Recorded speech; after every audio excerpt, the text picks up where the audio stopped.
Sorry I'm late. Lost track of time there a little bit. Astrobate, thank you for the donation. Astrobate got a new... would you get a new badge? A new bit badge. He's also the bits leader for the week. Thank you, man. Astrobate donating 475 bits. Well, I wasn't even here yet. Okay, guys, obviously a lot has happened. Attempted coup in the United States yesterday. Been following the news. I got a little distracted reading the news here.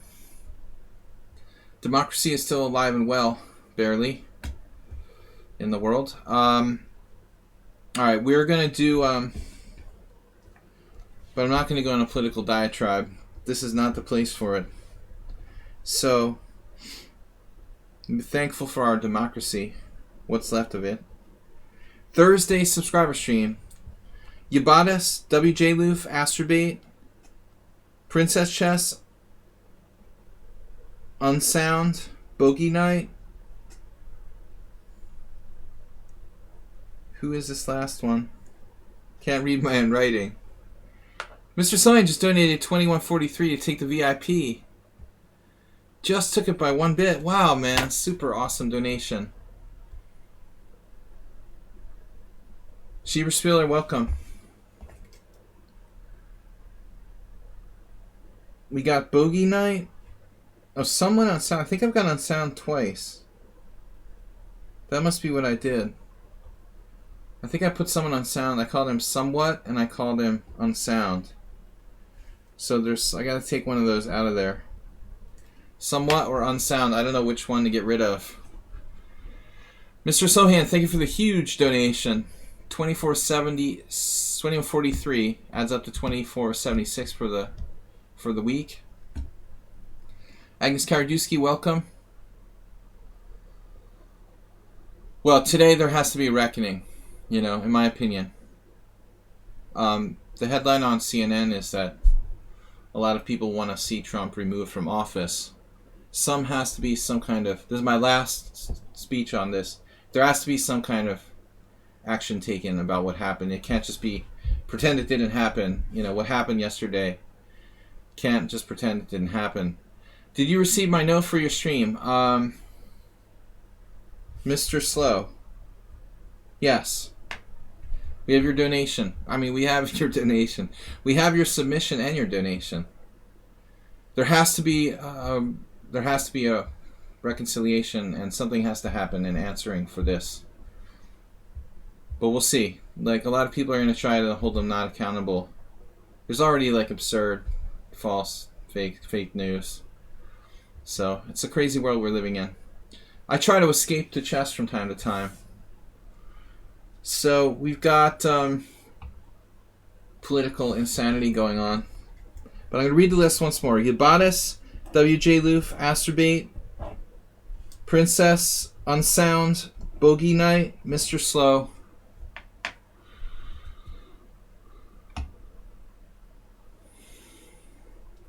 and generous donations. Agnes Karadewski donating 100 bits yesterday. So here we are. Rep Trumplicans. Someone on sound. What are you talking about, man? Are you kidding me? I got you twice. I had Unsound and Somewhat, list on my list. So I had to remove one of them because I had you written down twice. I can't miss if I write you down twice.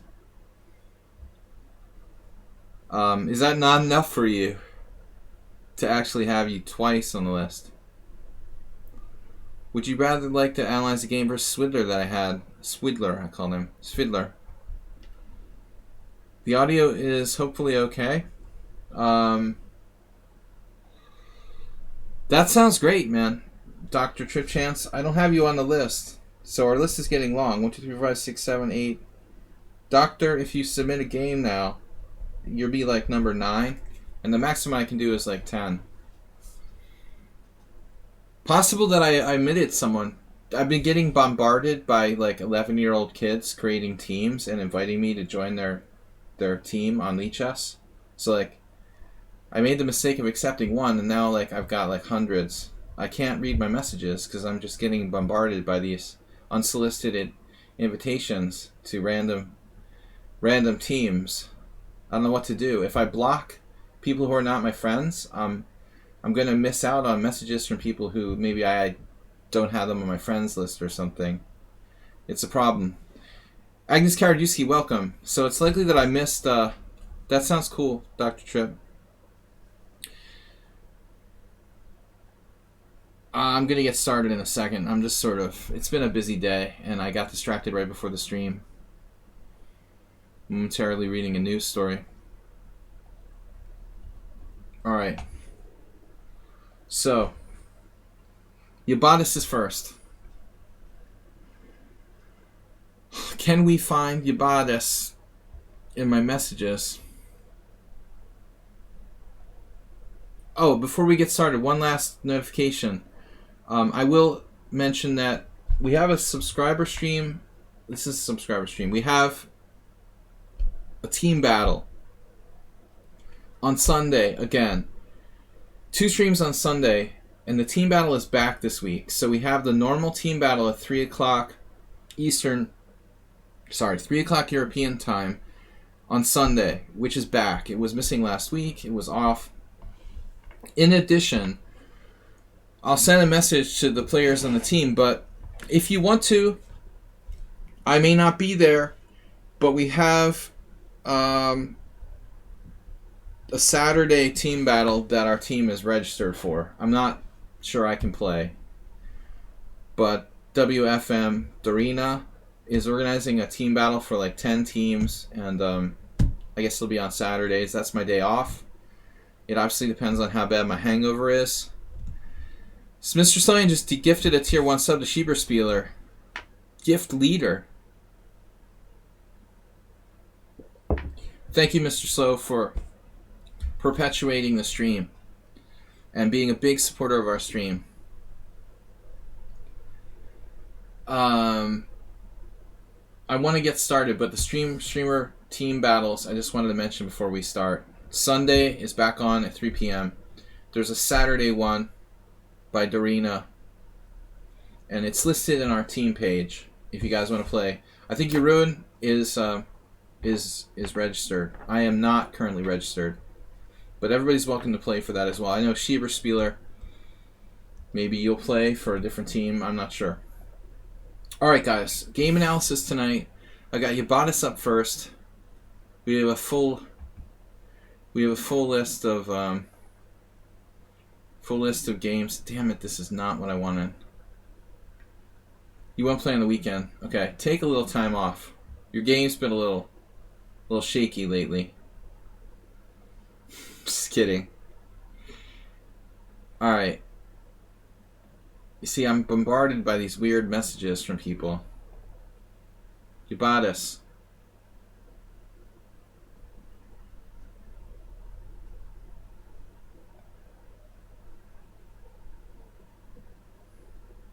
A nice blockbuster yesterday night on CNN. Yeah, we all know about that.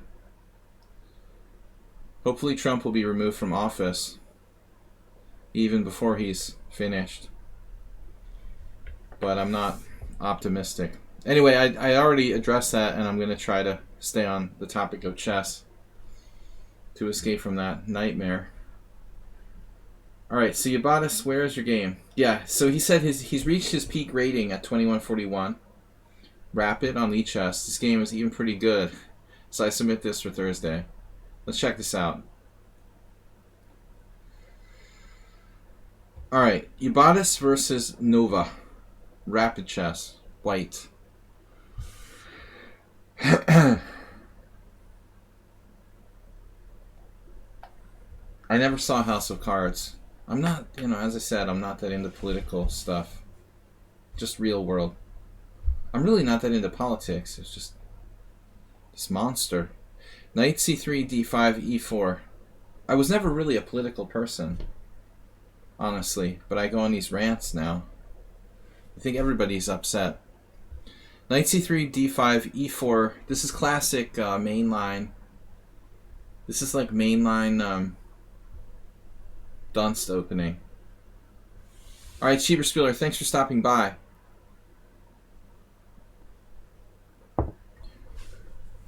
Delacorta, welcome. Wow, Mr. Slow, how did you get a gift sub? Oh, Mr. Slow actually donated a gift sub to Delacorta when I wasn't looking. You snuck it in on me while I was having a political rant. Delacorta was like, thanks for the gift sub. And I thought it said someone on sound. It's too many guys with S words for names. Schieberspieler, somewhat on sound. Slow hand. I just am like, slow hands, Schieberspielers. The S thing is killing me. I can't keep track of what I'm saying. Schieberspieler is the worst, though. Sparkle horse Spieler. Schieber Spieler Sparkle Spieler Schieber horse. Just too hard to say. I'm eventually going to get started. Asterbait. Alright, guys. Remember once I had an opponent who played knight b1 against me in the U.S. Amateur Team Championship, like a 1900, I couldn't beat him. That was weird. How bad can it be, though, to play knight b1? At least your knight won't get in the way of your other pieces. Knight e2, e5. So, Yabata specializes in this variation. I've mentioned this on a stream before, but I think this pawn sack is actually really interesting for black. It's been checked by the computer and given the stamp of approval, but it's fully speculative. So most people aren't going to do that. I mean, c5 looks bad. Not my favorite move. I mean, we're giving white bishop c4 here, and that diagonal is really pivotal. World Loser, welcome. All the regulars are in today. Good to see you guys. Streamer Schieberspieler battle on Sunday. No, Sunday streamer battle. S words. I can't speak anymore. When I get tired, I start getting dyslexic too. WJ Loof said it was some sort of senility or Alzheimer's. It's possible, but I don't think so. Not quite yet. So bishop c4. I don't like c5. You either play c5 or you play e5. I think the move here is bishop e6, taking that diagonal. I think we actually looked at this once. Bishop e5 check, c6 with the idea of bishop a4 to play bishop b3, taking over, or challenging that bishop on e6. That's a pretty cool, whether it's too long-winded, it's a pretty cool idea. I'm not quite sure if it works. It's a little like playing bishop e4 check, bishop a5, bishop e6 for black in like the Scotch or something. But if you understand how key this diagonal is to play for both sides, I think this is important stuff. So c5 leaves us hollow. I played the black side of the two knights tango before, getting the bishop to c5, same thing. Bishop c4, we have pretty... You get dyslexic when you're tired too. Yeah, same thing with me. Of course, I was never really a chess streamer before I was 40. So I'm not sure what, extensive talking would do. Sometimes when I try to record videos when I'm tired, it's like a nightmare. I do like recorded chess lectures, and if I'm even a little bit tired, it's like a disaster. You gotta be fresh to do that.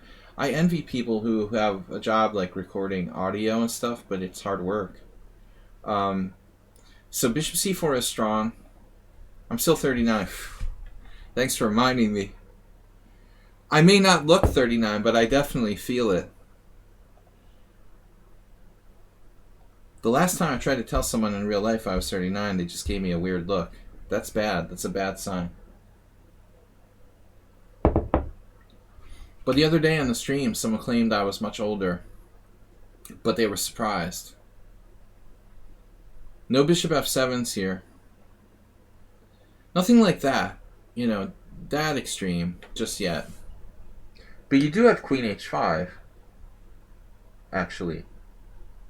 So bishop e7 is a blunder. I mean, c5 is like a positional mistake, but it looks like bishop e7 is actually a blunder, unless black can like sacrifice the e5 pawn intentionally for development. AB, you're an IM. Why not bishop takes f7? Because you're giving away a piece without sufficient compensation. You don't need to be an IM to see that.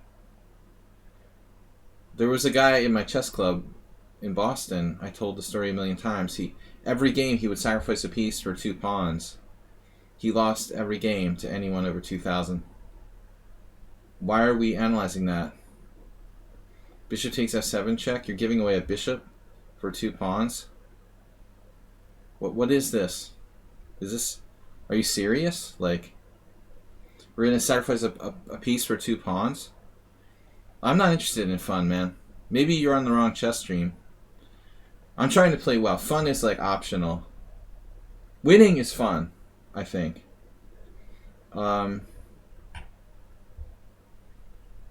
No. That's garbage. We're not interested in garbage here. D3 is a good move. Queen h5 though might be for real. Let's look at Queen h5. We're double attacking e5 and f7. The question would be, you know, how does he defend f7? g6 isn't a great move. This might be good. I mean, I don't see enough comp here for black.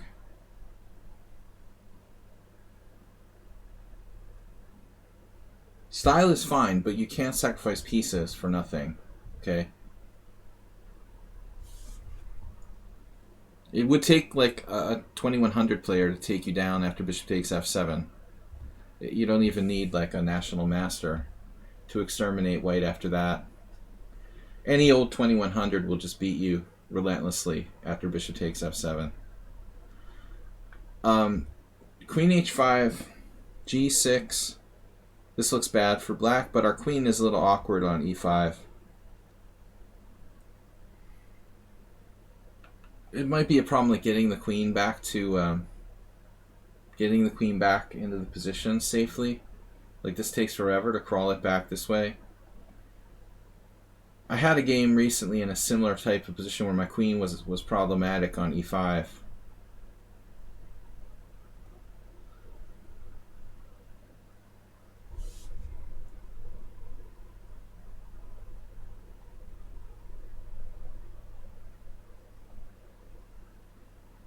The other possibility is knight h6, because we haven't played d3 yet, but that's just bad. Bishop g4. This is just gone. I don't think that black is going to survive. This is lost. So anyway, bishop e7 is bad. Alright, dude. I'm going to have to time this guy out. We'll time out and then ban if necessary. Knight f6, knight f3. Blocking the f pawn. The ban is going to be inevitable, probably. Normally, you know, Yabatis doesn't like to block his f pawn from attacking in a safe structure. This is such a key idea. Let me just check with the engine before we move on. Is queen h5? Definitely, right? Yeah. Yeah, this is a winning move. Basically winning move. I mean, you're winning a clear pawn. You just got to be a little bit careful how you consolidate.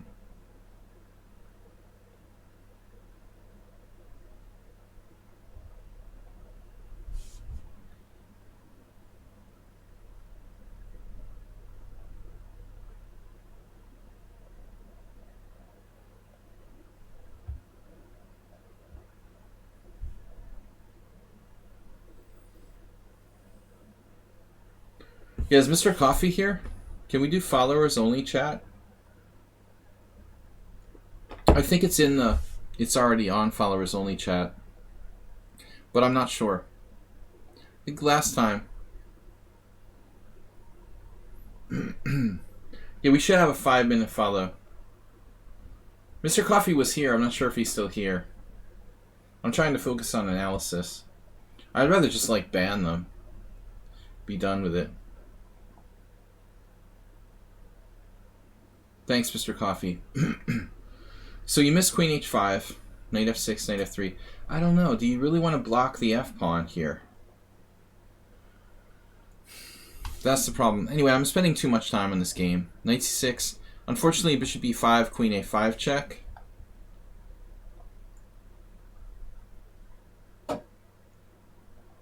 A4. A4 is a little slow, but it's a good positional move. And this is catastrophic. But I don't know, what to really suggest. Black already has a bad position. Giving away his white square bishop for a knight when he has primarily pawns on dark squares. I mean, look at this. 1, 2, 3, 4 pawns on dark squares that are going to be difficult to get off. Primarily dark square pawn chain. He can't afford to give up his white square bishop. What does he do? He just gives it up. The only hope here... There is no hope here. I mean, black is strategically lost already, actually. You're threatening knight f5. He can't get in bishop g5 to trade his bad bishop off. This bishop is a monster. It's a horrible position. What is it, plus 1.5? Yeah, exactly. I can tell you exactly what it is. Approximately plus 1.5. That'd be a good training method, actually. To just test masters based on if they can guess the evaluation of positions, based purely on tactical and positional evaluation. It's almost as good, maybe better than doing tactics puzzles. Can you guess the evaluation in a position with the ability to calculate just a few moves ahead versus a computer that can calculate 20 plus moves? Whoa. Goodbye, c2 pawn.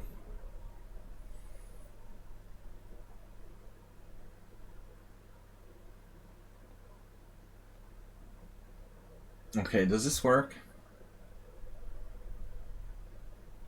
There's no other idea, though, is there?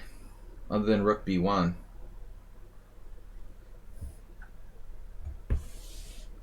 Thank you to my true followers. Appreciate it. We've been pretty good about trolls lately.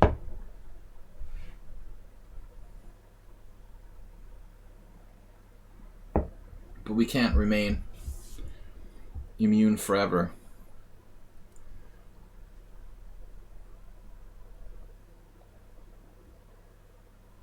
I'm worried about knight h5.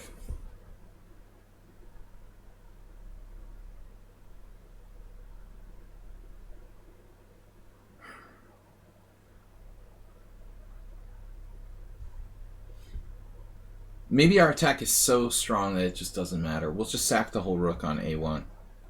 But I mean, this has got to be a key variation. What are we doing after knight h5? Queen is attacked, so you have to play queen g4. Then he takes your rook, and now you need a move here. What is it? Queen takes knight? Or what? Knight h6 check is unconvincing. I guess we could play knight h6 check, but I would assume this. Now what? g6.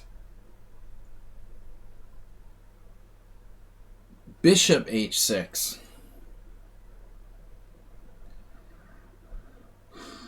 Bishop h6 was suggested. And black has ways to defend this position. He's not dead in the water. Even bishop here, probably. Oh, I guess in that variation we're just taking the knight, huh? Well, bishop h6 does possibly look stronger than queen h5.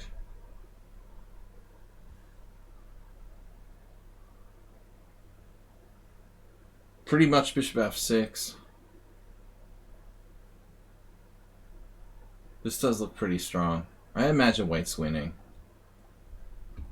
No. It's unclear. It turns out the whole position is not that clear according to the engine. So what is knight h5 his only chance? Yeah. Yeah, it's the only move. Knight e8 is really passive. This counterattack against the queen, he still has a chance here.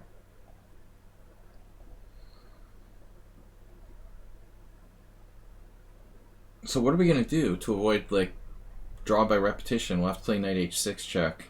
Or sack a piece. Whoa.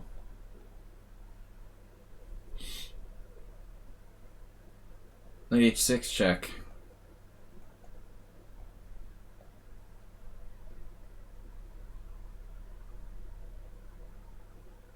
I was expecting just moving the queen away.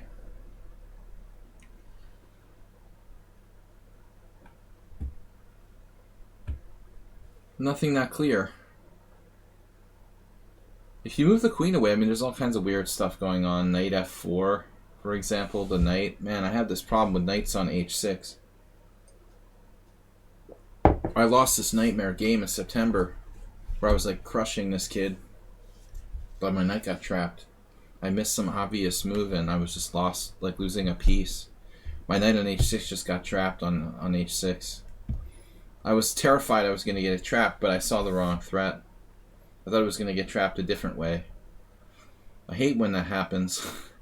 This is not that clear, you know.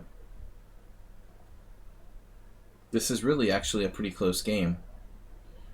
So the game continuation is knight h5, knight h6 check, king g7, queen e5 check. Now, obviously, bishop f6. Maybe the move f6 is okay, but it seems more weakening than bishop f6. Was Black like worried about his c-pawn? I mean, is that a big consideration here? I wouldn't want to worry too much about my c-pawn at this point. Maybe it is a way for the knight to get out. I mean, I'm spending a long time in this game. Trolls are the soul of chess. Incoming. I don't know, guys. I like bishop f6 better. But the computer thinks that Black is lost here, and the moves are indecipherable. They're both equally bad. Alright. He missed his chance with knight h5 in the first place. That was the key moment of the game. Black missing the original knight h5. And now g4. Is our queen trapped? Potentially. It has d5. And then Black has what? No way to trap it. This doesn't work. So he just trades queens, takes a piece. Game over. Okay, that was a good example of how that opening can go bad for Black. It was messy, and I'm not sure, you know, both sides played perfectly. White played much better than Black. But the key moment there was that knight h5. I mean, it seems like you have a clear advantage after, like, queen f3, knight b4. You don't have to sacrifice this pawn here. I mean, honestly, it's interesting, but I'm not sure that's the right move. Okay, knight f5. Computer likes it. So check out what the engine does. It wants to just like sack the pawn, but then just move the rook. So it's like a long-term sacrifice, but we're going to keep the rook. That's pretty logical. Black has a huge positional disadvantage. Yeah, I don't see anything wrong. It may be c4. There's possibly problems with that. You know, this kind of lever. Now, if we have to take this way, our pawns are doubled and our bishop is blocked, he could play a positional pawn sack. I'm not sure I like this. I mean, there's possible a d3, the knight bouncing back through a6 and c5. Bishop e3 may not be the answer. Okay, you can still play bishop takes c4, sure. That's better. Yeah, but you're doing the same thing now. You're just like up a pawn. Yeah, this is good. All right, next game. I've got too many games, I think. Nobody else submit a game because we don't have time. Sadamasa. So I've got 9 games remaining. WJ Loof is up next. Guys, tomorrow morning, Asterbait said couldn't rook a3 be played? I didn't think of that, Asterbait. That's a cool idea, man. Accelerated Dragon theme and King's Indian. Sometimes Rook A6, Rook B6. That's a cool idea, dude. Creative. Yeah, absolutely. The reason why, I guess... No, how are you playing Rook A3? After Knight A2? You can't play Rook A3. You tricked me. After Knight A2, your Rook is going to be attacked by Knight C2. If you could play Rook A3, Rook B3, Asterbait, that's a good idea. But you sort of tricked me there into thinking that that was playable. It's impossible to put your Rook on A3 if you can capture it with Knight takes. When Knight takes, Rook B3. Yeah, Knight takes Rook is the problem. Alright, so WJ Loof, let's see if we can find this.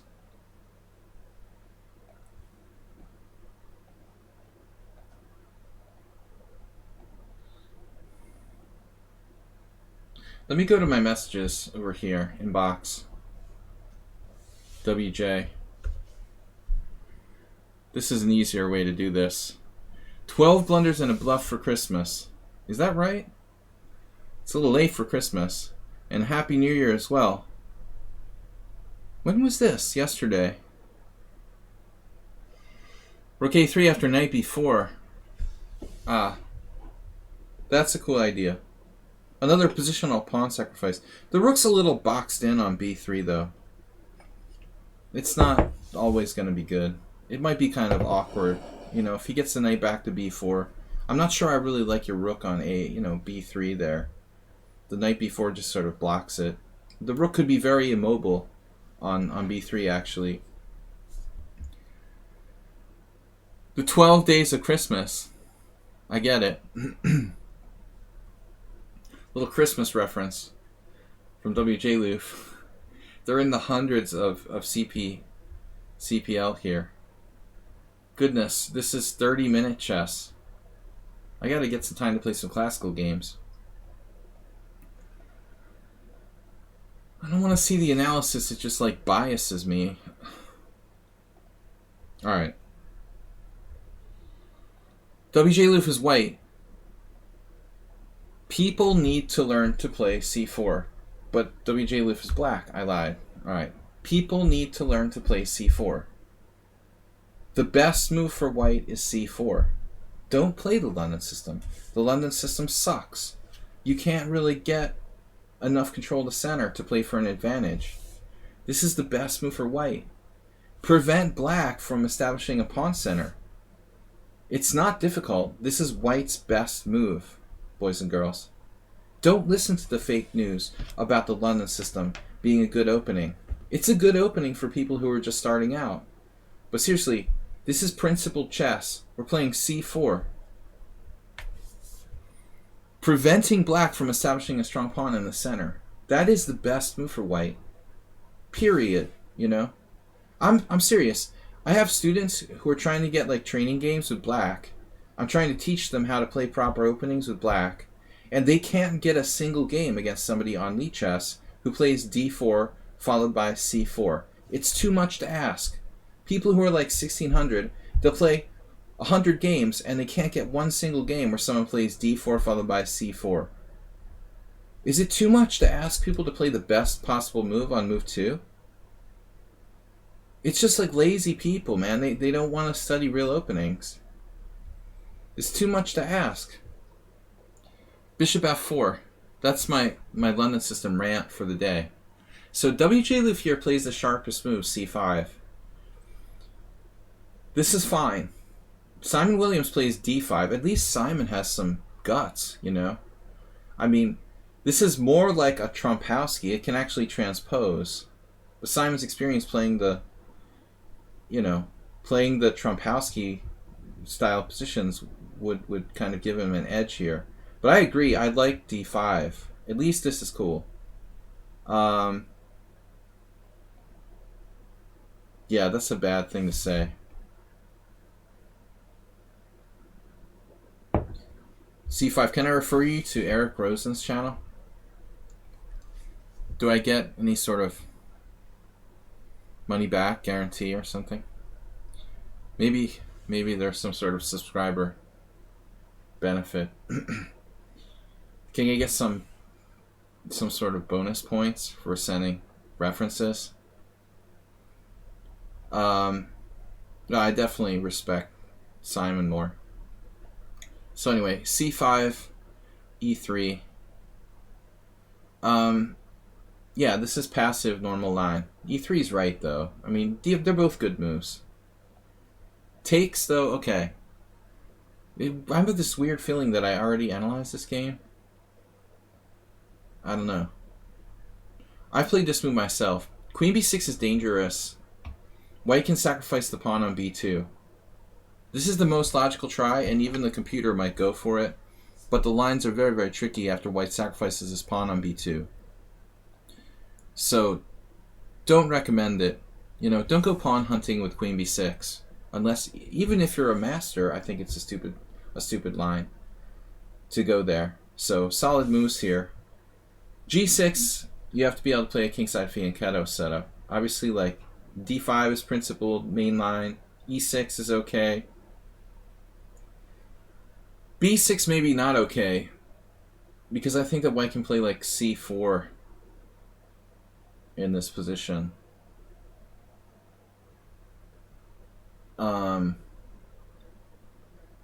I'm not liking the chances that he plays d5 and shuts down our bishop. This exchange in general is probably not optimal, but it makes it easier to play. It's like simplifying the game a little bit. I also will do this, but I don't think it's necessarily black's best move. This is correct. Any other ideas here? I guess g6 is possible. But my preference is not to exchange pawns on d4. So cd takes, d5, c3. It's basically a Caro-Kann exchange variation now. Maybe white has something better. That looks like the main move. This is all that white has, a Caro-Kann exchange variation. Congratulations. Knight c6, and now bishop d3 transposing. So, g6 is a good move. I think that's the most interesting that you can do. I've played bishop g4 all my life. There's a lot of analysis in both those moves. That's about it. Bishop g4 or g6, I guess. I don't recommend anything else. Here, e6 is considered to be a slight inaccuracy. Although I know there are people who recommend this, I don't really subscribe to it. Black is too passive after e6.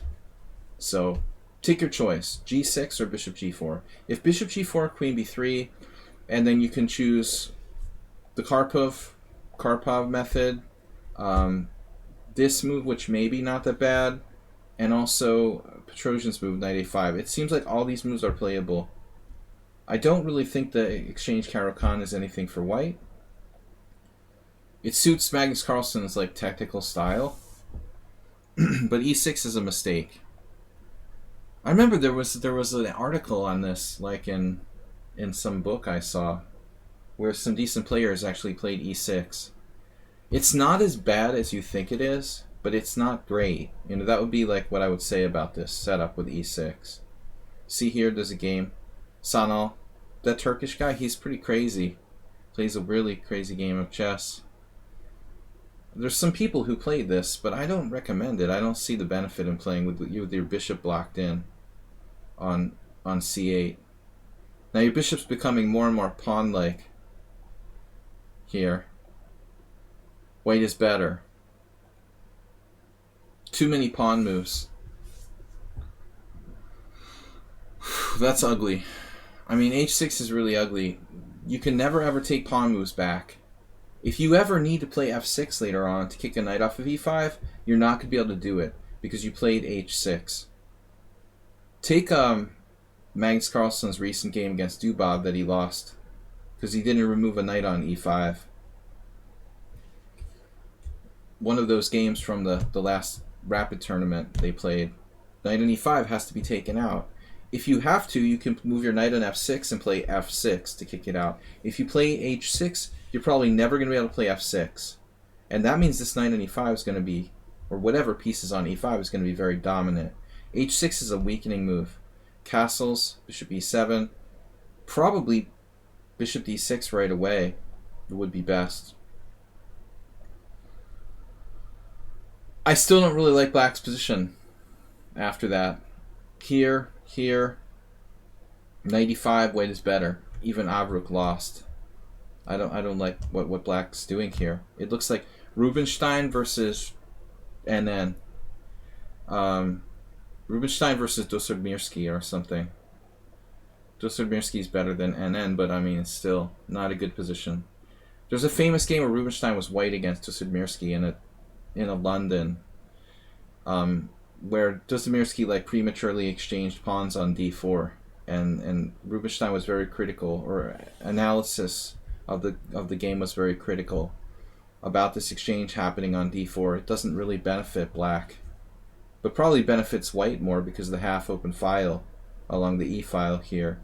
Black's not getting any counterplay on the queen side. See, your whole problem here is that this bishop cuts the diagonal. So we can't play rook b8 and play b5, b4, and do some kind of minority attack. That would be the structural plan. h6 is bad, bishop e7, rook e1, castles. And now, I don't even know about rook e1, honestly. I mean, he might want to keep that rook behind the f-pawn. It might be better to play queen e2, rook a e1, and then knight e5. I mean, I played a lot of Caro-Kanns. A lot of exchange Caro-Kanns.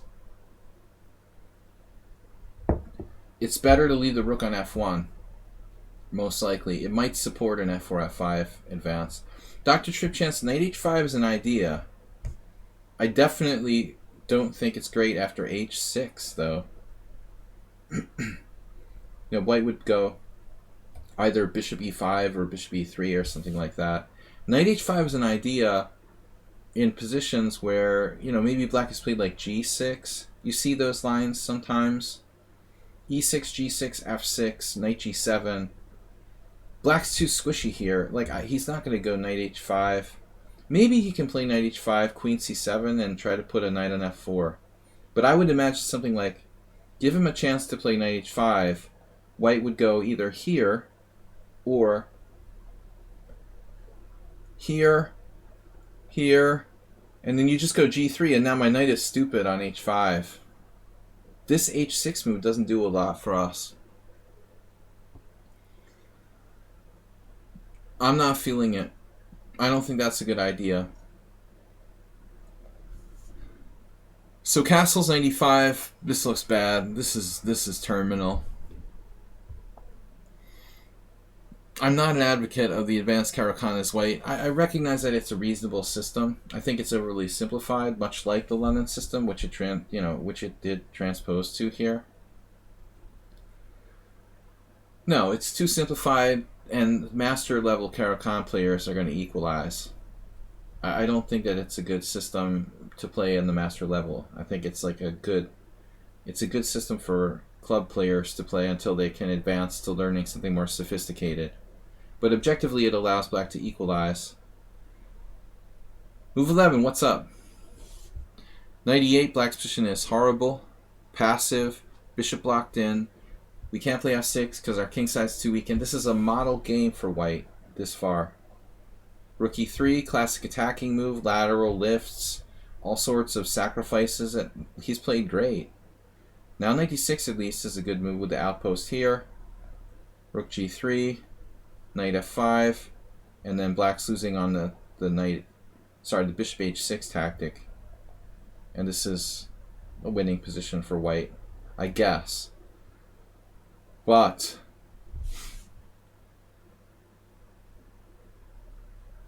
maybe he has something better. Knight e8 is ugly. Okay, obviously after rook g3, I don't know, man. Queen h5 is coming down. So I'm not loving the h file for the king here. We're actually in a lot of trouble in this position.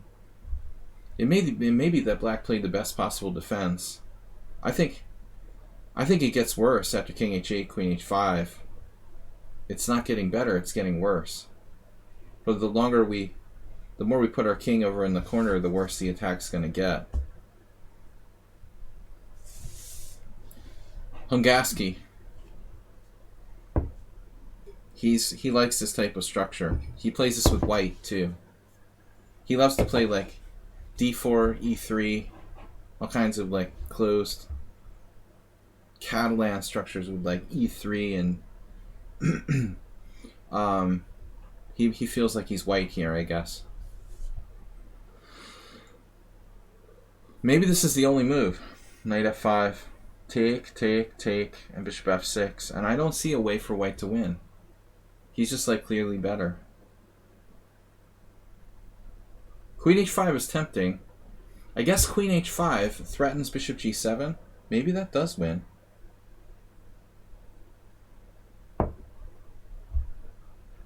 Is it possible ancient aliens actually exist? Is it possible that ancient aliens actually invented chess?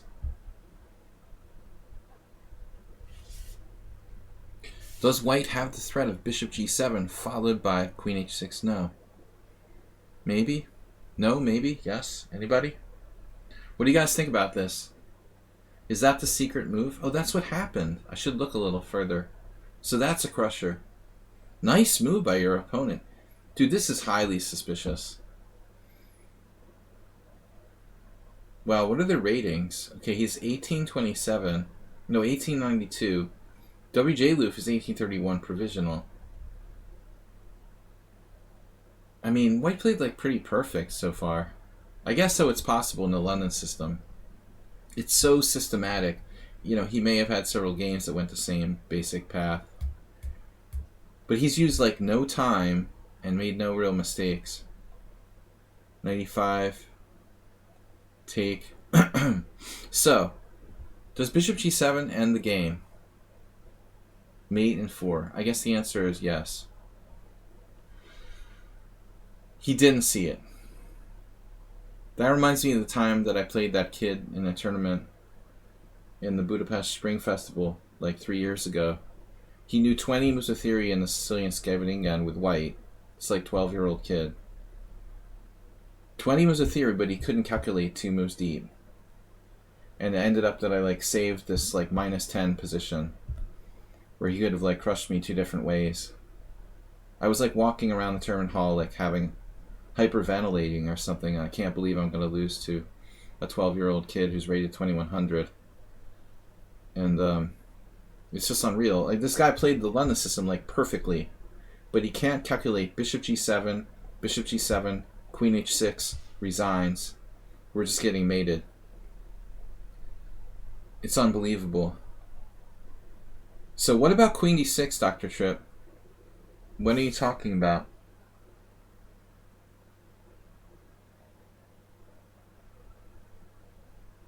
I wasn't sure what you were talking about.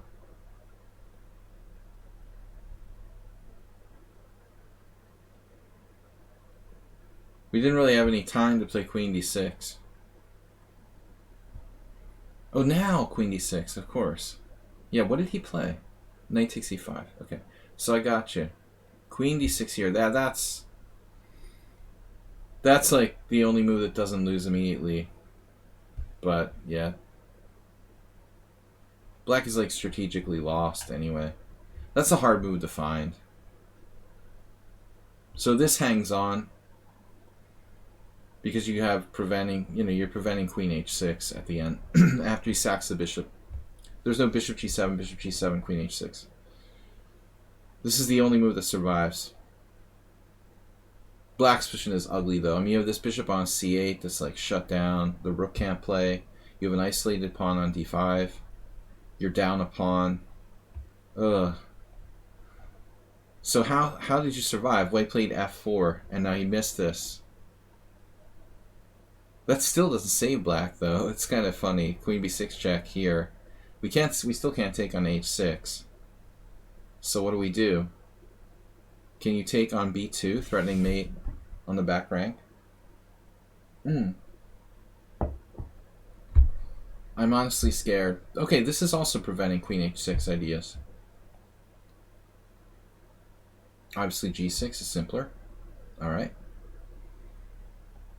So you got chances now. Oh wait, you could just play bishop f8. Man, it's weird looking at the position from black's side. Can't see what white's trying to do. I'm not thinking from white's side. Basically, white responded to a threat that wasn't there after g6. And now we're alive. It's alive! It's like the Museum of Science. Okay, so let's start from here. That queen is a problem. We're getting our queen trapped with rook h8 next move.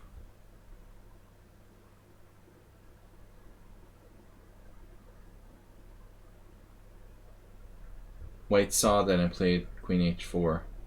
Now he has a place to go. 2 places to go.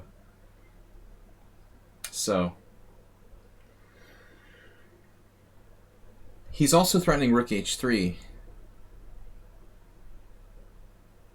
Yeah, I mean, I'm sure that white had better moves. But I'm just kind of interested in how black could survive. The best for black. Not queen f2. I mean, this position isn't too bad for black. b2 is a huge weakness. The attacking chances are reduced. Even if you get like a super situation with like knight on d4, maybe black holds a Capablanca like endgame with bad bishop against knight on d4. I don't know that white is winning here. This lets him out of the bag though, I guess. So can't you just take? No. But you could, right? Queen takes rook b1, queen d2, rook h3.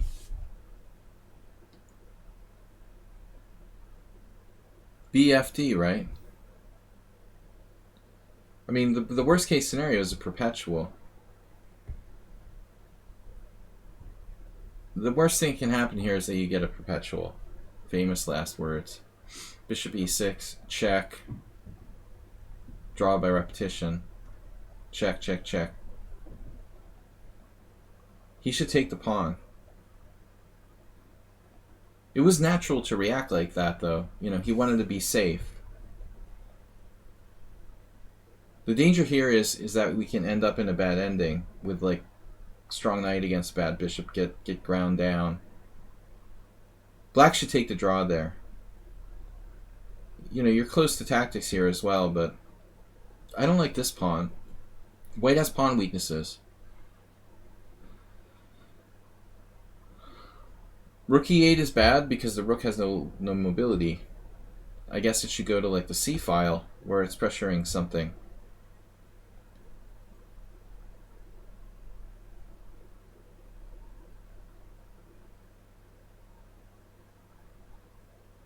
Threatening queen g3.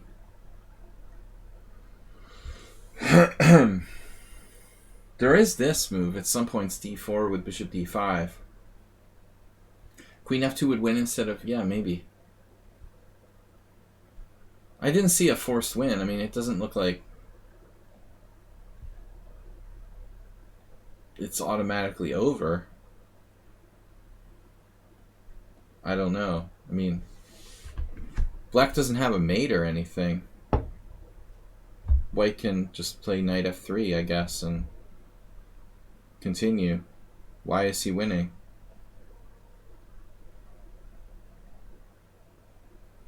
I don't think it's clear. Maybe white will eventually have some threats. You know, this, and take some g6. Maybe we can win a pawn or something. I mean, I don't know. Queen b2. Queen b2 and take this. Is that your idea? Queen f2, knight f3, queen b2, and just snag the pawn here. Not sure this works. Let's say rook e1, rook f1. Where do I go?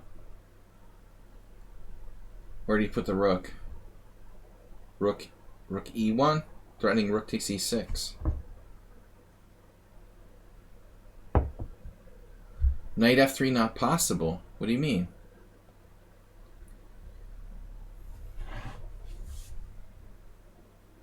Oh, queen g3.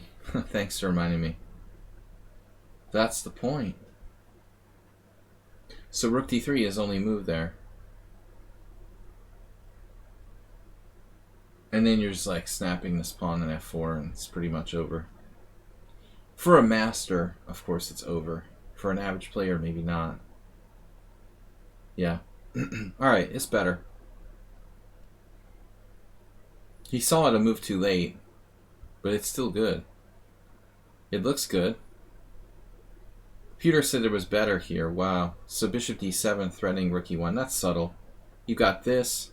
The queen is misplaced on a3. That was a really bad move. I mean, he's placing his queen on the side of the board. Anyway, this is a really long game. Nice mate. That isn't a mate. I keep forgetting about rook h3. That's analysis line. Sorry, queen f4. I gotta hurry up, guys. I can't spend that much time in all the games. I would like to analyze these games more deeply, but since I have a bunch of games to get to, I can't. White played weirdly with queen a3. Look at black's pieces now. You know, they're all coordinated. Everything's fine. Actually, I would like to get rid of this pawn on d5. It's like getting in the way of our bishop. Guys, thanks for supporting the stream. Appreciate the donations and gift subs. See, this is a great idea, but it's very telegraphic. It's completely obvious what you're trying to do when you play bishop c6. I wish this wasn't like a tempo.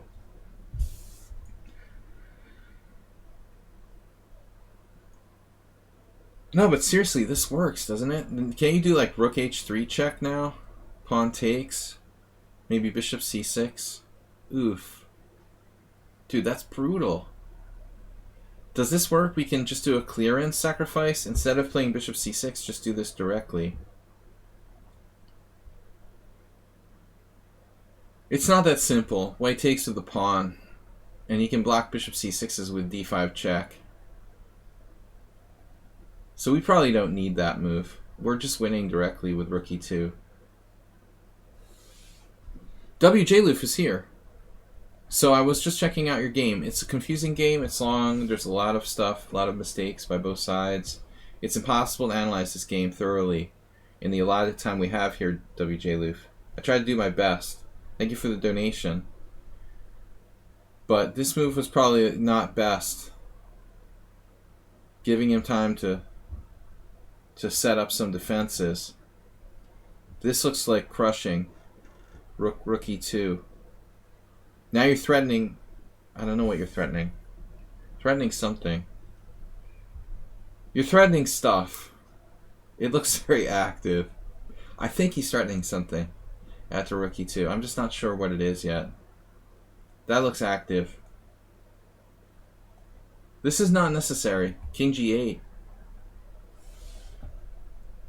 All pawn moves create weaknesses. If I have to play this move, I'm not looking at any analysis or computer or anything. If I have to play this position, I'm going to play king g8 rather than play f6, like slightly weakening my structure. Always lean toward trying not to weaken your structure, although I think f6 is okay. It's probably okay. There's not that much he can do. Takes. Now look for a win. Look for the win.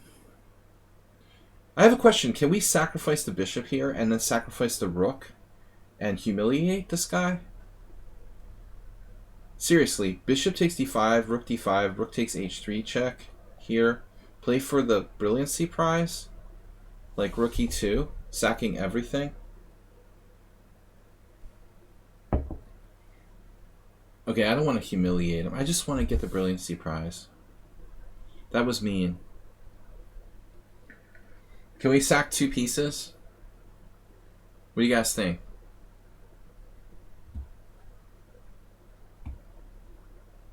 No, I think I'm taking the game seriously. Does this work? It's made in 7. Yeah. It's beautiful.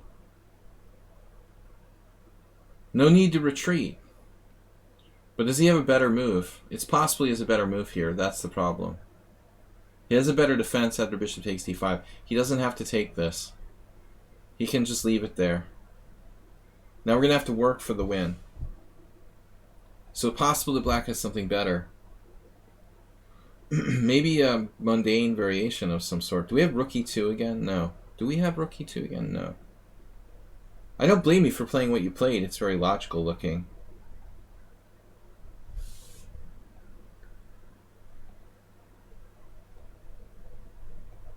Now it's just a tactical. I thought he was going to lose the exchange, but he decided to lose a whole rook instead. Well, we'll take the whole rook. And now, for our next move, pick your square. I think that all the legal moves except for rook e7 are probably okay for black. I don't think you can make a bad decision here except for dropping a whole rook with check. Probably king f8 is nothing. Yeah, nothing for white, it looks like. Pick a square. Any square. Anything elegant we can do? Queen f4, mate in 2. Good job. Alright, that was a long analysis. Hi guys, what's the matter? You mean besides civil war in the United States? Nothing's the matter. This is my analysis stream. That was 2 games. Besides the whole world is dying of a virus and we have civil war. Practically. No, everything's great.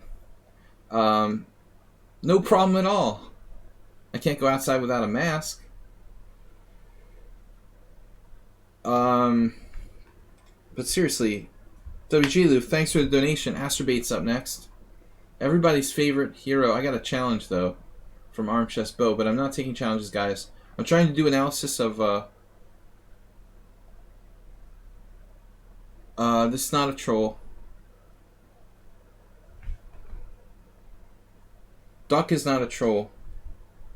He's a subscriber. Just has a borderline name. Alright, Astrobait.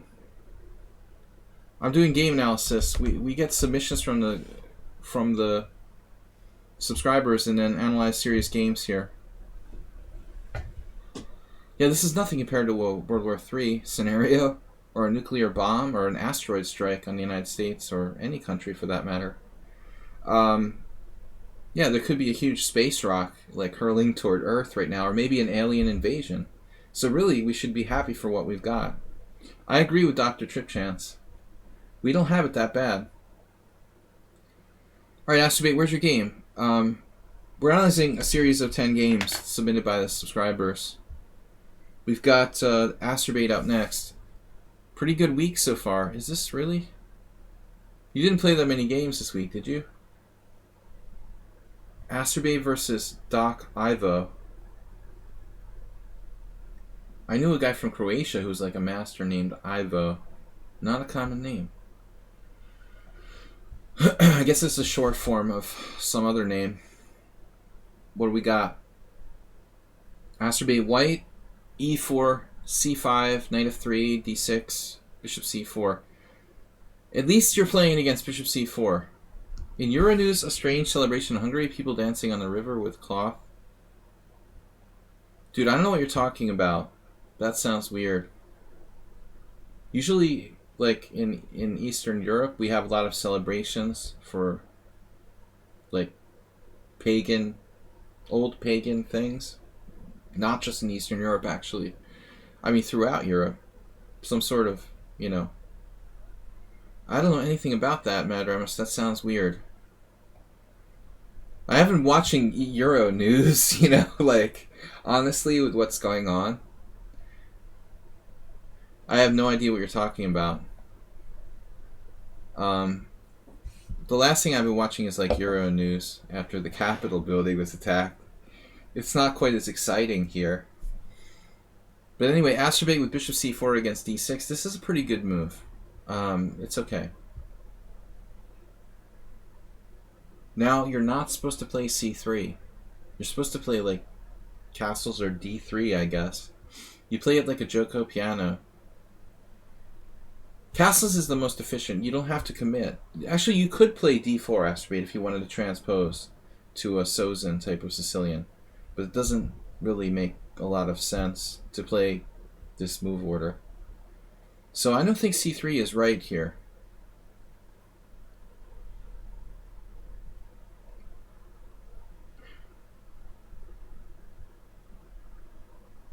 The odds of a meteor strike is the same as flying.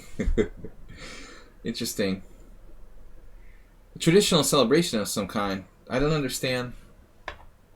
But I don't understand the irrelevance, I guess. Yeah, they have folk celebrations, I guess. I don't know why they wouldn't normally have something like that in the middle of January though. Um, outside or something. Castles looks better. C3. It's not too late to go into a kind of quiet Joko style attack. They're happy thoughts. Oh yeah. Alright. Happy thoughts. Castles. Bishop d7. So this is a weird move. Black can still transpose to well actually I don't know. He needs to put pressure on your pawn. That's the key. Why is this the best move? It puts pressure on the e4 pawn. It keeps white busy.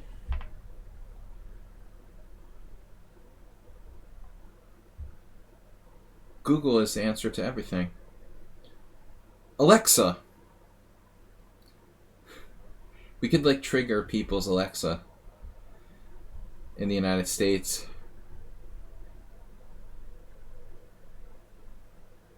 Alexa, play traditional Hungarian folk music.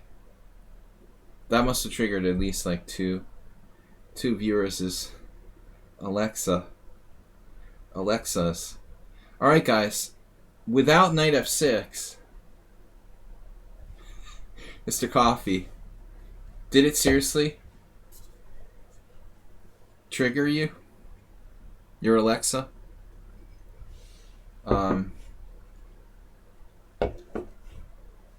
Mr. Coffee's like watching from work, and at work his like boss is probably, what is he doing?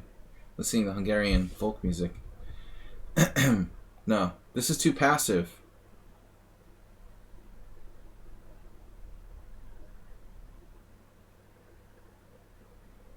Bulgarian flag boar.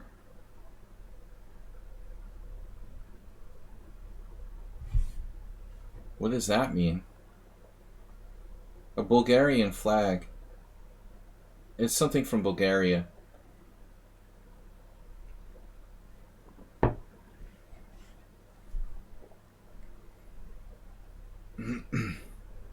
Ask me, why are you playing a4?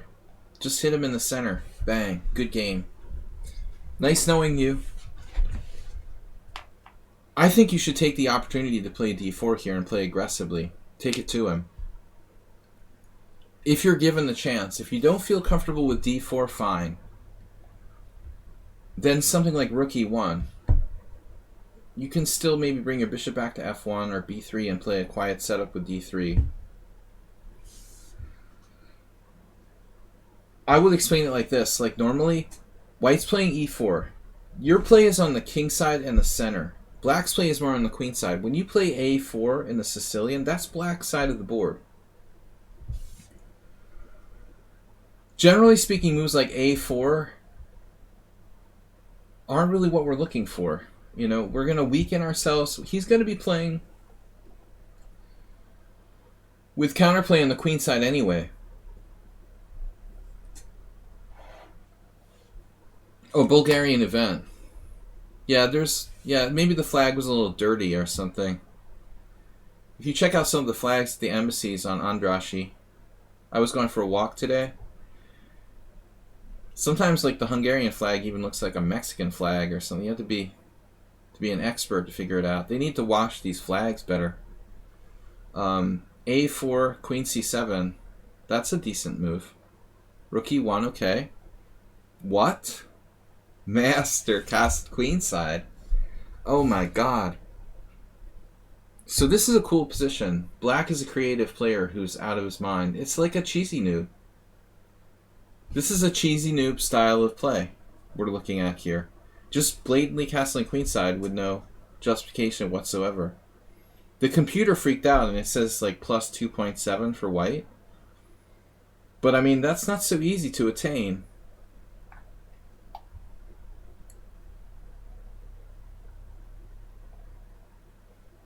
Astrobit, your problem is that you're too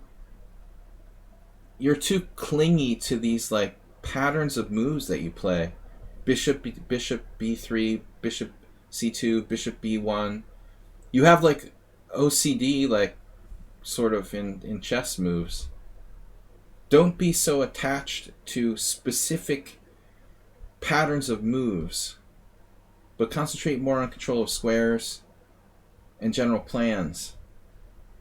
You're almost like doing it by rote. You know, like you always have to play a4, bishop c4, bishop b3, bishop c2. You need to think about every position as like a new position. This position is not the same as other positions you played. Have you ever played this exact position before? You need to approach it with fresh perspective. Castle's queenside is crazy, so now how can we open up his king? He's going to try to come at us on the king side, but he's going to be much slower. I would look, where's the weakness? This is a weakness, but he can defend that with knight h6 or even bishop e8. So I don't think we can attack him on f7 and expect to get anything. We can either play d4, take the center while playing for a queenside play, or we can go with something crazy like maybe b4. Maybe we can open him up with a pawn storm.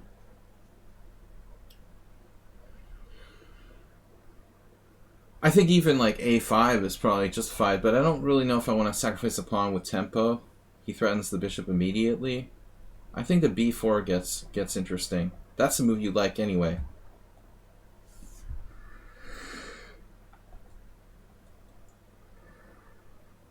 So computer likes d4.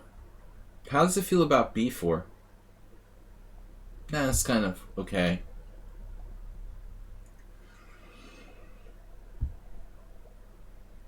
Knight a3 is a good move. Black's going to have to play a6, I would imagine. And a6, this is a good move.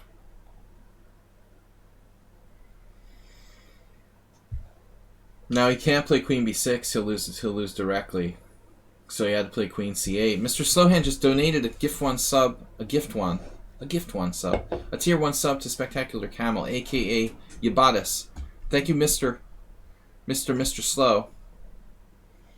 Mr. Slow, who doesn't want to be a VIP, but should be. He's too modest to be a VIP. Man, Astrobate Black's toast here. A5 question mark. Damn, that's kind of harsh. I don't think that a5 deserves a question mark from the engine. Double question mark. That's really asking a lot. I think a5 is a pretty natural move. It's got to be like in the top 5 moves in this position. Certainly reasonable. I guess there's a problem with a6. You have to retreat. He takes the pawn. Maybe it is a mistake. He plays a6. Knight a3 and snaps the pawn. You're still probably better, but I guess this is why it's considered a blunder. Mr. Slow with another gift one. It's hard to say a5 is a blunder. I agree. But it looks like it is a mistake. It's a serious inaccuracy. I wouldn't call it a blunder. I would call it a mistake or an inaccuracy. Ultimately, like, sacrificing that pawn is probably justified. But it's not White's best move. So the question is, how does he open up the position? See, he ultimately needs to do either b4 or d4. That's the thing. I mean, d4 opens up your bishop and you have the ability to develop here to f4. I mean, that seems right. I think Astrobate just didn't want to... Actually, I don't know. I don't have a reason for it. But d4 looks good, man. I don't understand why you wouldn't play that. You're enabling bishop f4, and then you'll have rook c1, like smashing his queen on the c file. If a6, you could probably sacrifice a piece with like bishop f4 or something. Honestly, I don't even want to look at this as like a... This is like a horror show. I can't imagine that Black could survive here. Just sacrifice a piece. +3. If it's +3, it's for me. So you don't even have to retreat your knight. Your attack is so strong. So the game continuation, a5, h6, he's counterattacking. It's a little slow. Now d4, good job. Good job, but now he's got g5 of all things, like just in time to stop you from playing bishop f4. That sort of sucks. And sadly he didn't play it. I would think this would be absolutely necessary. Perfect timing with the pawn storm, and he stops bishop f4. Only chance. Instead, knight f6, bang. That's going to be a problem. We're on the diagonal with the king. We're attacking d6. Black probably has to play like e5. That's what he did. e5, only move, but it's losing a pawn. Actually, nothing works here. It looks like black is just lost. Good job, Astrobate. You're like the next... I don't know who you are, but the next Nimzovich or something. e5. Yeah, this is over. It's just over. Check, king a8. Check. Do we have a way to put him away here? There's no mate. a6. Yeah, it's +5. It's terrible. Black's totally lost. So he just takes the... He takes the rook. Cute, mate. Alright, good job. So, Astrobate, your only problem there, the sort of rote style of piece development that you're always doing the same thing no matter what. You know, with a4, I don't see the need for a4 there, although it ended up being favorable. It's ironic that he castled queenside. I mean, castles queenside into a4, where you have like already a lead in pawn storm there. Didn't make a lot of sense. So Astrobate got 30 CPL, and his opponent had 78. And what was his rating? He was around the same as you. Astrobate's 1600. You got to get up to 1700. I'm telling you. Alright, guys. Streaming till 9 o'clock, so we got to get these games in. Princess Chess. Unsound, Bogey Knight, Mr. Slow, Dr. Trip, and Sada. And Salada. Alright.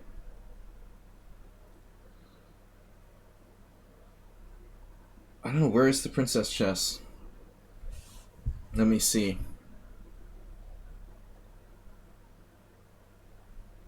If I can find this. Hold on a second, guys. I got a message here on another app. I've got to answer. 1 second. Astrobate just cheered. You already got the new badge for cheering, man. What's up? Sorry guys, I gotta send something. Just 1 minute. Normally I try not to do other stuff while I'm streaming, but this is important. Just bear with me for a second.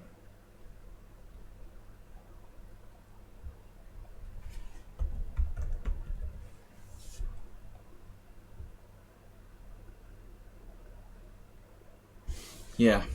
Alright, we're all set. So what are we going to do?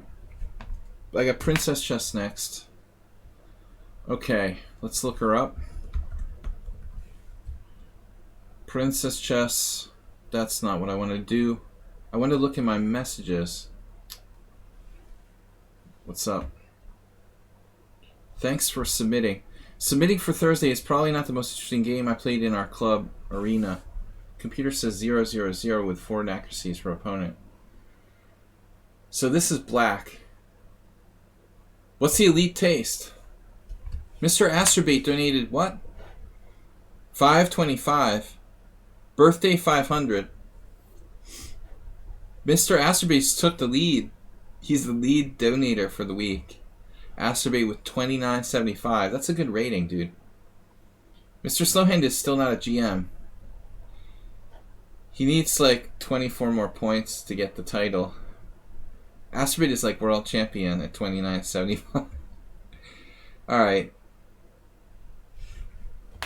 What do we got? Princess Chess with black. Alpha, alpha, whoa. Both sides played really well, or it's just like a Nokia analyzing the game. Do you see? You see? What am I telling you? Nobody is capable of playing the best move on move 2 with white after playing d4. Why is it so hard for people to play c4? Mr. Coffee? Mr. Coffee is also guilty of never playing c4. Eventually. Alright.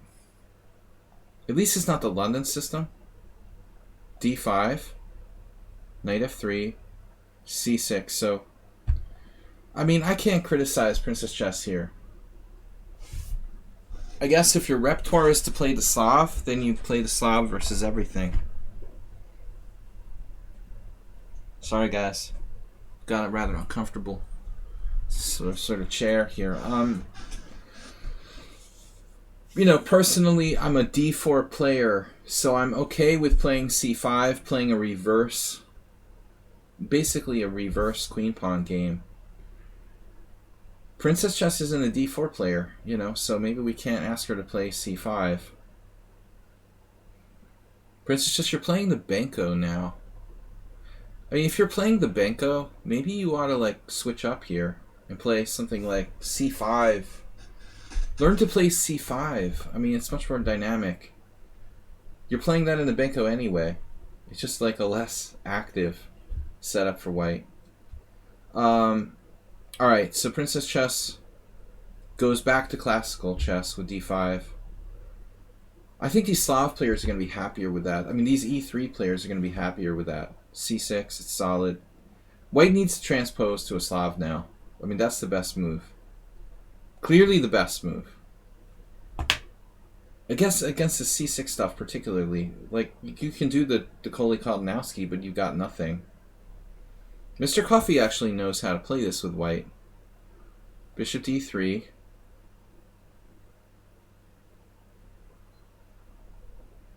Mr. Coffee's had some games. It's been a while. Mr. Coffee, is that right? Bishop d3? Does that seem right to you? I'm not an authority on this for either side. I wouldn't play this position for either side. I don't like the Slav, and I rarely play... I might play it with white. I've played a few Zukertort-Kali systems. It's very frustrating to play against c6, though. I would just play c4 and transpose to an e3 Grunfeld, or after g6, like a Schlechter Slav, e3 Grunfeld. That's something else Princess Chess could do with black, if you want to make it a little more dynamic. Bishop d3, okay. Well, at least you don't have to worry about c5. So Princess Chess plays like the most solid setup. Bishop g4, outside the pawn chain. Now castles. It's interesting there the knight on bd2 is regarded as best. Why is that so vital that white plays knight on bd2? Not sure I completely understand. Was castles wrong? Maybe black's going to play like e5 too fast. Oh. Black's going to play e5 too fast. So if knight on bd2, knight on bd7, let's say, you play h3. If bishop f3, you can take back with a knight. Is that the idea? Let's see how this line goes. Knight on bd7, threatening e5, and now h3. Black can play bishop f3 or back. And Mr. Coffee had games like this, right? You had some games with like g4, didn't you? Maybe not this exact position. It's not that clear. So this is like an inaccuracy. Black's going to play this and this real fast. That seems like a problem. I don't like that. I mean, black's not committed to castling kingside. Black can play like a Caro-Kann kind of thing, where they're not necessarily going to castle kingside. This is scary. George Danner against McDonald, 95. 0-1. Johnny Hector, 0-1. Bonch, 0-1. No, half-half. Anyways, knight on bd7 is good. h3. So here there's a Johnny Hector game where he played bishop h5. This is a really interesting decision. Bishop takes f3 is safer. You're not going to expect that from Johnny Hector. He's playing at 2300, has to win with black.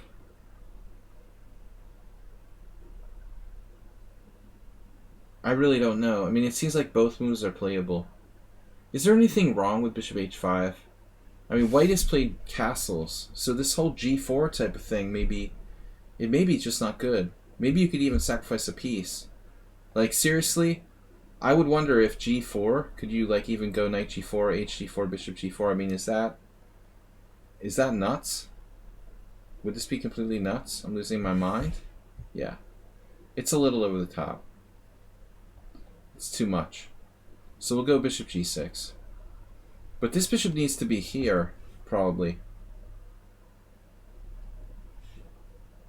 If white's going to play g4, I think the white bishop needs to be on g2 to guard the king side in the long term. So that doesn't look correct. Either way, Princess Chess plays this is okay. This is safer. And then e5. You've just equalized completely. Now, I guess queen d1. And it's essentially like a reverse Trompowsky is what this is. Yeah, Mr. Coffee. g4 is not really a threat like it would be in a lot of lines. White should play queen d1, I guess. I don't really see another suggestion. I don't want to give up my center. You can give up the center, but it's not great either. Okay, this is the other possibility. Give up the center. You're not going to keep your bishop. You're going to let it go. So this is about equal. White has to sort out how to develop the queen side. I would slightly prefer black here. But Princess Chess now, we really want to develop as actively as possible. So I think your next move is too frightened. Ideally, you want to play bishop d6, queen e7, castle, and then like rook e8 or something. Just power down this e file. So what about queen d1?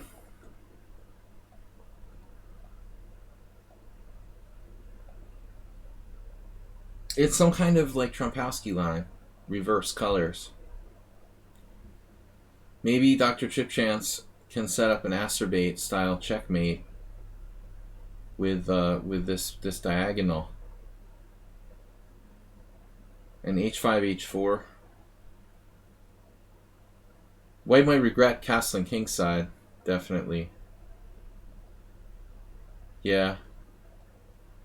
Yeah, I guess maybe he's better off doing what he did. I agree. This is probably the best. So this is just a terrible move. Bishop e7 is just lame. The only question is if white can favorably play e4, then maybe you were right. No, it's possible they had that. I didn't think they had it, but I mean, maybe white can do this. Pretty obvious move. If e4 is strong, then Princess Chess didn't misplay this position. You know, it's also possible for you to put the bishop on c5. Fomenting discord on the diagonal. No, you probably saw the e4 and started to worry about it. I wonder about bishop c5, e4. We could play along the lines of like, I don't know. This tricky situation is funny. Like if you take here, white plays like pawn takes pawn, and black is losing. You have to be careful what you do. If castles, pawn takes pawn, maybe that's your line. Okay, that's your line. You castle, and then if pawn takes, you take here, and you're at least equal.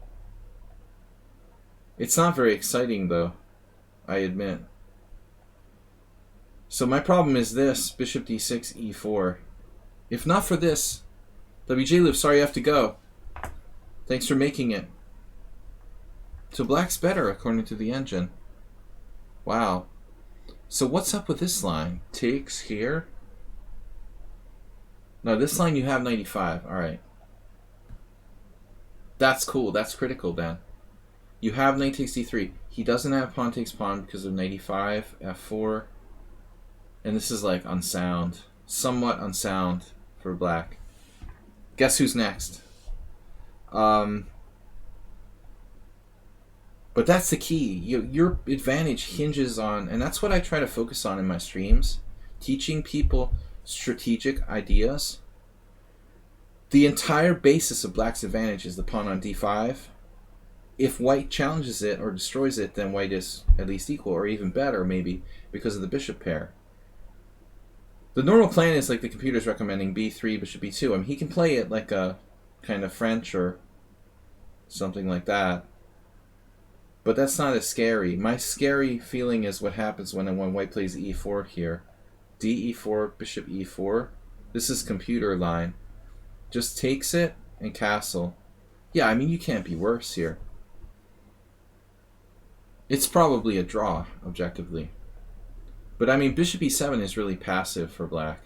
How are you going to set up your pieces effectively after that? You're definitely going to have to move this bishop again. So I think this is a cool idea. Not forced, obviously.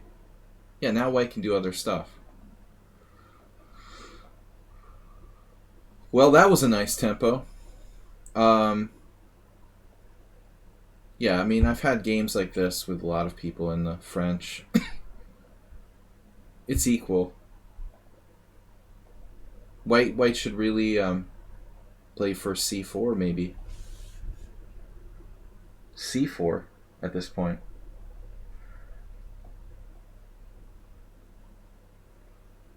Like a queen's gambit.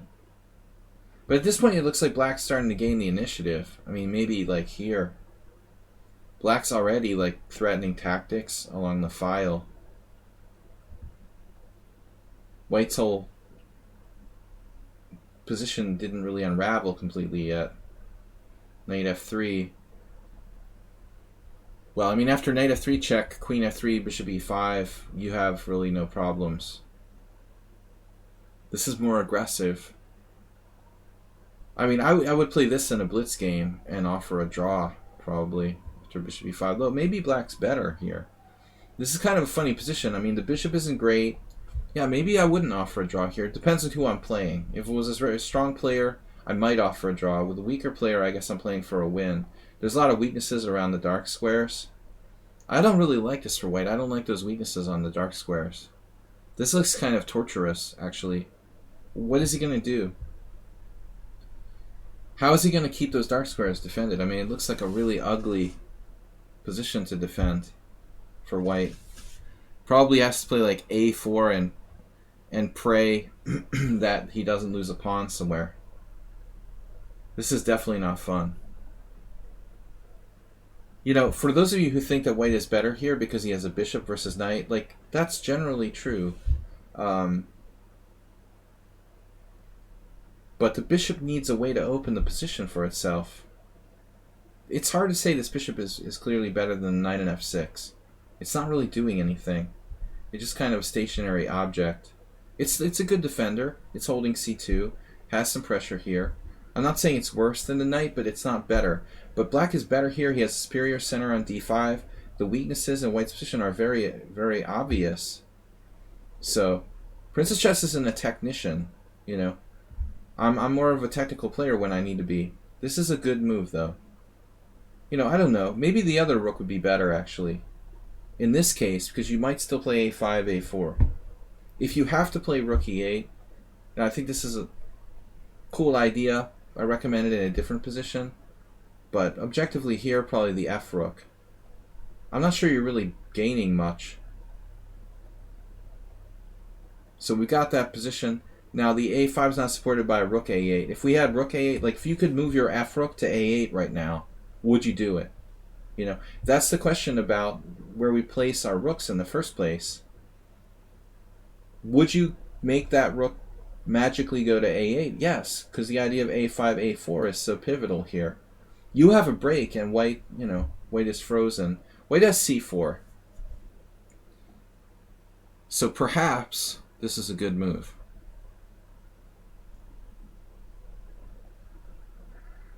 Mr. Freeze.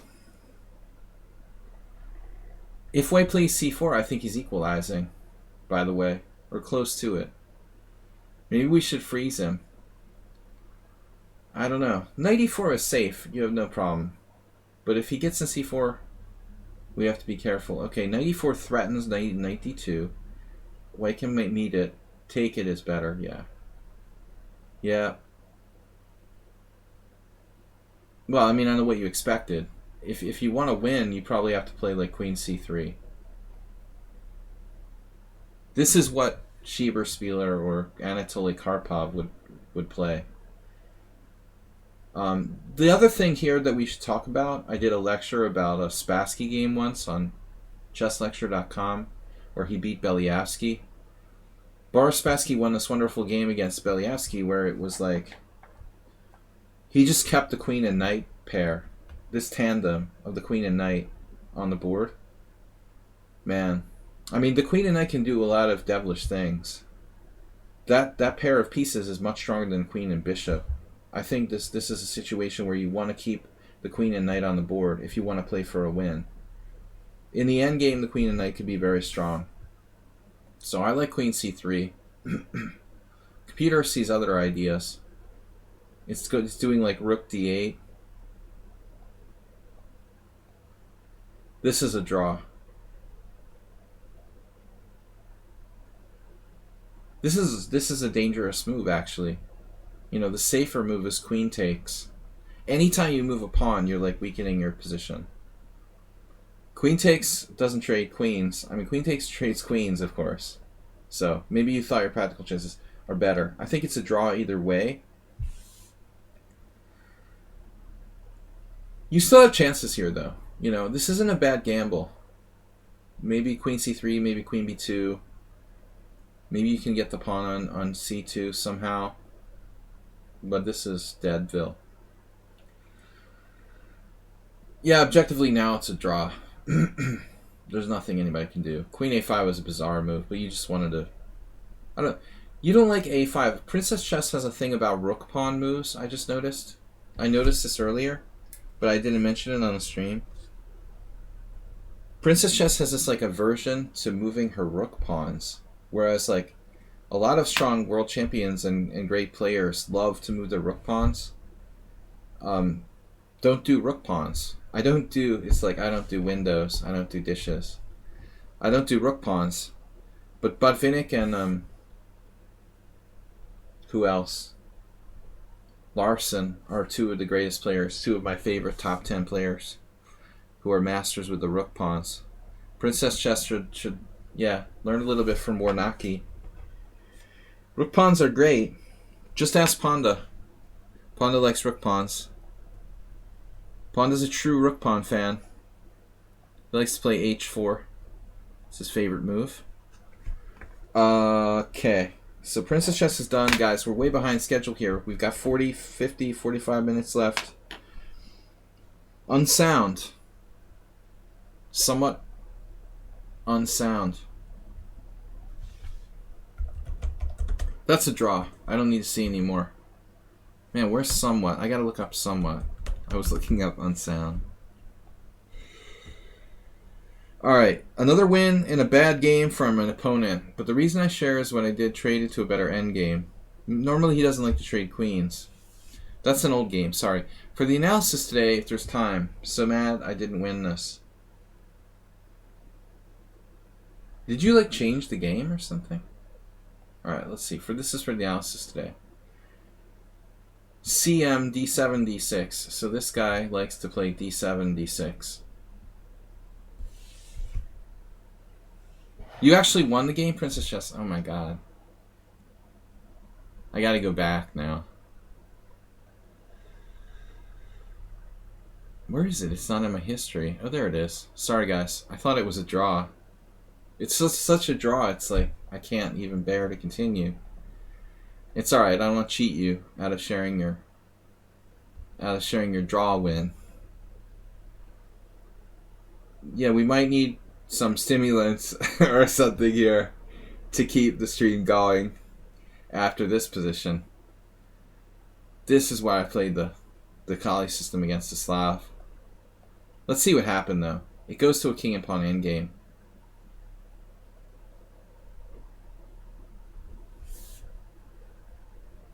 Black king is approaching the center pretty quickly with a little more space. I mean, the space here is relevant. Your pawn is backward, but you've got a strong majority on the other side, I would think. So it's a complicated draw now. I didn't expect this kind of endgame.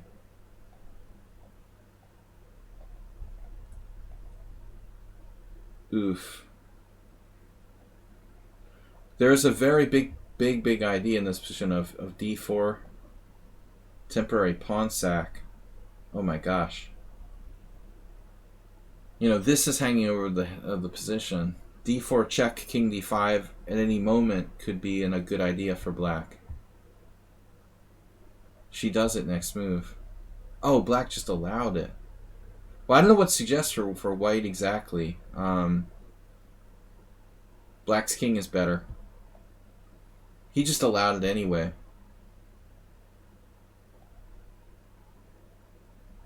So if white takes, those pawns are going to go really fast. But it's really just majority against majority. I mean, it's your majority on the king side against white's majority on the queen side. His king is in the way of his majority. That's not good.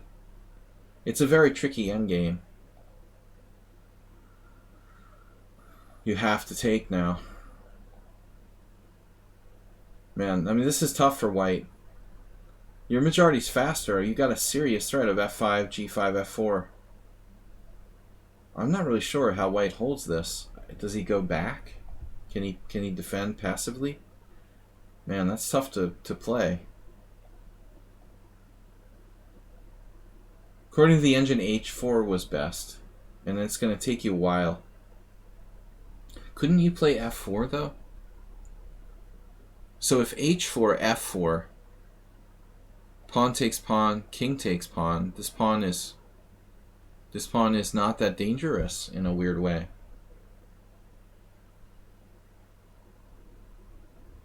If you play e3, he goes king d3.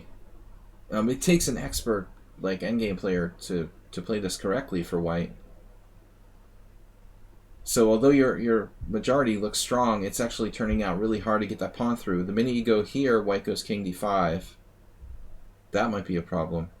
I wonder if you have some crazy line like king e3. What does white do now? I guess this. That's the problem. He'll play king d4, preventing king e3. And if you go for the other pawns, it's like a race. Yeah, it's crazy. Maybe it's a draw, but white has to defend like a genius. g5. Now he goes back on passive defense. You create a passed pawn. You're threatening a protected passer, which is a win. So he has to take, and he didn't. I would assume that's a win. Is it possible that it's not?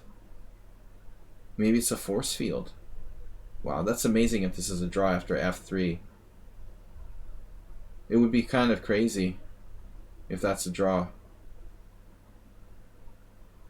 Not impossible though, because your king would need to penetrate over here somehow. If it can't get in, how does it get in? a6, b5? How are you getting in? You'll eventually play a5, b5, and then, yeah, you'll win. Yeah, a5, and that's ironically the winning move. Warnacki knew it all the time. a5 and b5, and it's over. You'll play a4 eventually. Princess Chess still didn't play a5. I guess b5, b5, a5 also works. So it doesn't really matter that this is also winning. It looks like b5 also is enough. But it's still, the key is to play a5. Alright, anyway, Princess Chess, congratulations. Whatever. I'm behind schedule. In this very select stream, 22 viewers. Yeah, I mean, that's weird. It said 4 inaccuracies. Big inaccuracies by white. Okay, unsound. We faked him out. Astrobate donated $29.75 this week. Mr. Slow, $24.76. Thank you, guys. Good game. Yeah, you were lucky though. I mean, you played right into a draw, and he gave you that queen exchange, what should have been a drawn queen endgame. What could have been a drawn king and pawn endgame, but you did have more space, so it wasn't that easy for white. All right, guys. Here we go again. Gotta look it up again. Somewhat redundant.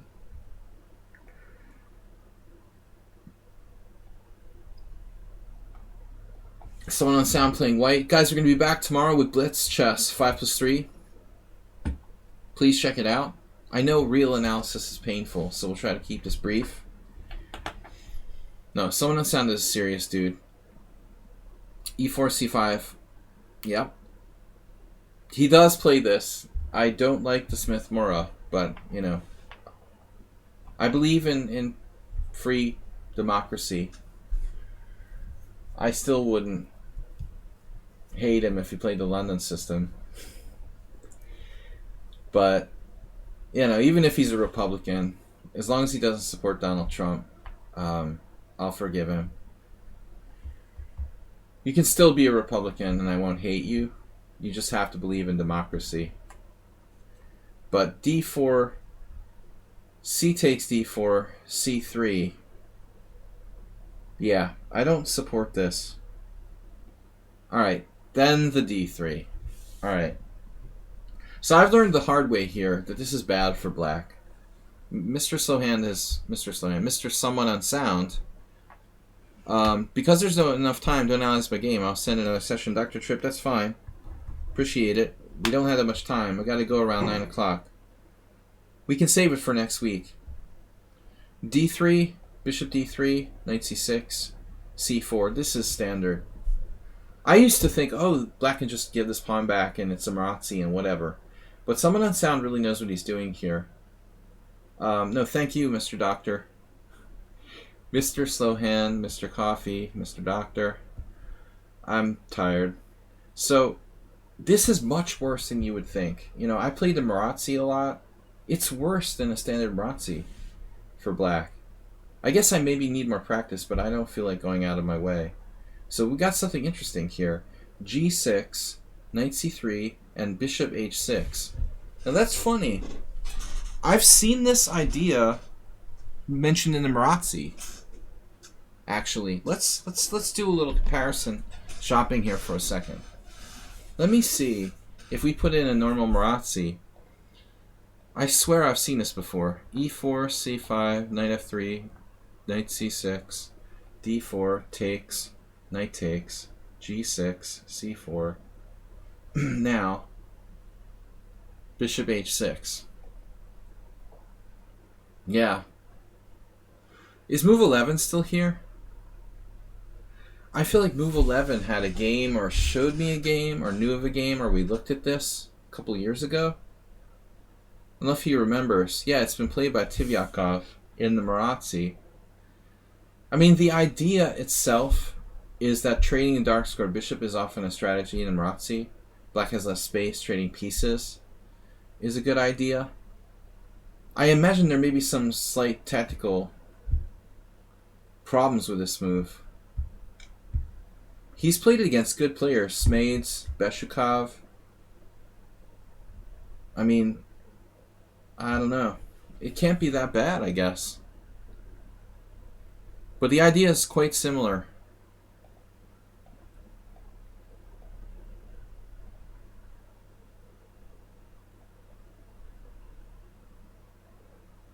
In the other position, it was like plus 0.6 or something. Now it's like plus 2 for white. That's not good. H3? Marazzi. Marazzi prepare Uva to defeat world champion Alexander Alekhine. Endgame analysis with Marazzi. Bishop takes H6. Okay, dude, I can't believe you're playing H3.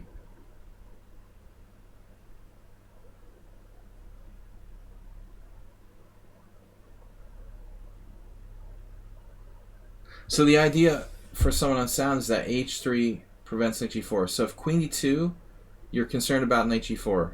I mean, I'm assuming like knight g8 and white has a good game. It's still not that easy. But is this for real? You can do like knight g4? Number one, I'm not Hungarian. I'm only a migrant. Number two, I don't know, man. I'm 39 and getting older. But let's see, knight g4. This might not be that bad. f4, trying to take away the e5 square. But that's a tough decision, man. Interesting. So the expert plays h3. You know the other thing you could do, which is kind of bonkers, but h4. Did you consider that, by the way? You know what I just realized? Maybe we do h4 right away. Then he's going to take and play h5. I wish move 11 was still here, because he had something similar. It's not that simple. You know, I don't know what to do. You could play f4. Did you think about that? That's a really weird 4 pawns attack, man, for black. Imagine playing like bishop h6 on the black side of the 4 pawns attack. Maybe it's not that bad, though. d6, knight f3, bishop g4. Black could play for e5 at some point. It's weird. I don't know. That's messed up. I wouldn't know what to do here. I would play queen d2. I don't like putting more pawns on white squares either. But I guess it's really not that bad. You're threatening queen d2. So what if he plays like king f8 or something? I know that looks lame. He played f6. Okay, this is more systematic. Knight f7, the rat.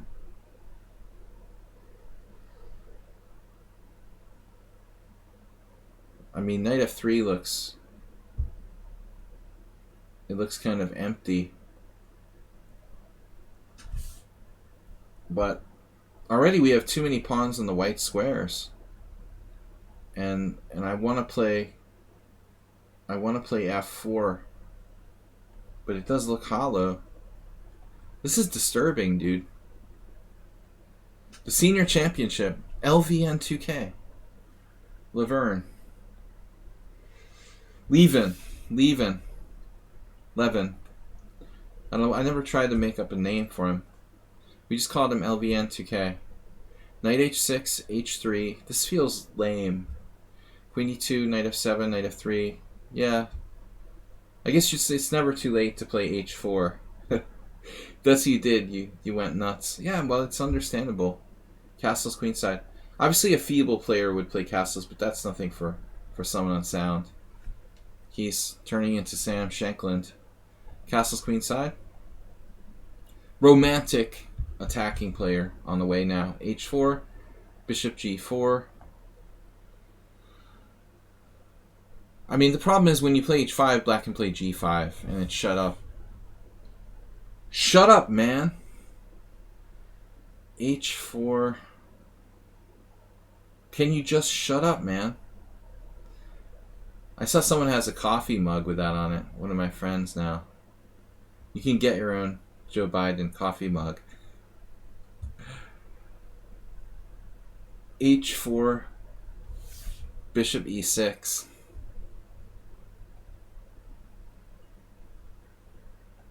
Yeah, knight d5. Okay, that's a pain. Now the c file.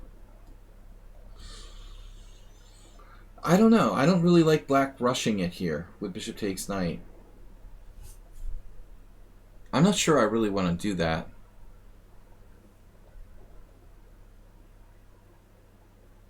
Oh, he just goes berserk. But excuse me if I'm wrong, but I don't understand why you're not playing knight d4 here. Doesn't that look kind of strong?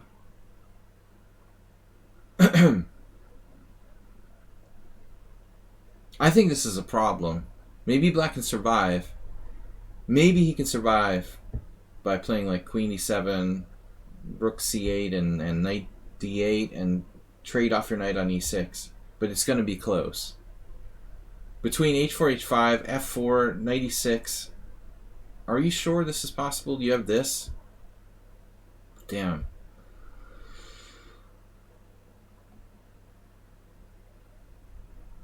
Maybe black has some sort of crazy move here.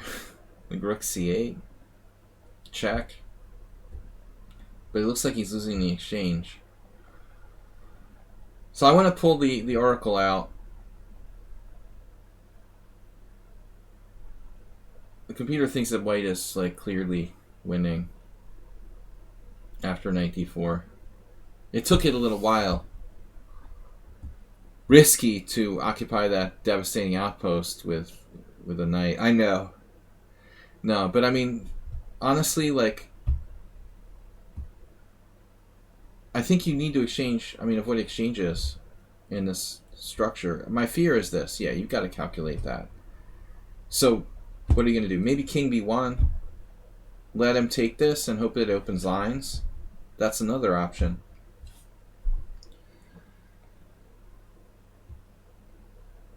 So you did what? h5? Similar, just without the safe move. That seemed risky. h5 doesn't seem risky. Knight d4 seems risky. I think this is risky too. Anything that doesn't involve king b1 is risky. You know, what about your safety? I don't think the h5 was less risky, but can you play g5 here? Isn't the point that he like closes it up? I guess now it's even better. Now you have 2 great squares instead of 1. It sounds like an advertisement. Now with 2 great squares. Yep. That's even stronger now. So. But he's toast now. Oh, you've got h6 covered. Okay, he's got h6 covered. He doesn't have to play g5. Alright. Now it's a family fork. You were just like blind to this. Yeah, but man, you got a family fork on e6 here. He has no defense. This is over after king g7. No. So what'd you do? Anyway, this wasn't the point. He made some mistakes. He's sorry. You've got bishop g6 now. You missed bishop g6? Not clear. Maybe it doesn't work. Alright, it doesn't work. I don't think it works. King takes, queen d3 check, f5. It does look awfully scary for black, frankly. Frankly, Bob, I'm a little concerned about black's long-term health here. With these 2 rooks, the queen and the pawn on g4, can he really defend this position? Apparently he can. That's like, again, you have to defend like God. God would defend this position. Not so easy, though. Apparently it's a draw. It's awfully tempting to sack the bishop there. Man, that's ugly. The really tearing down someone on sound in this game. But I mean, queen c2 with the slow boat to Miami. Black has f5. That's a really strong sack, though. Maybe he's right. Maybe I should make fun of him. It just looks awkward. Maybe he should just concentrate on counterplay here. Rook c8 or something. Hey, no time.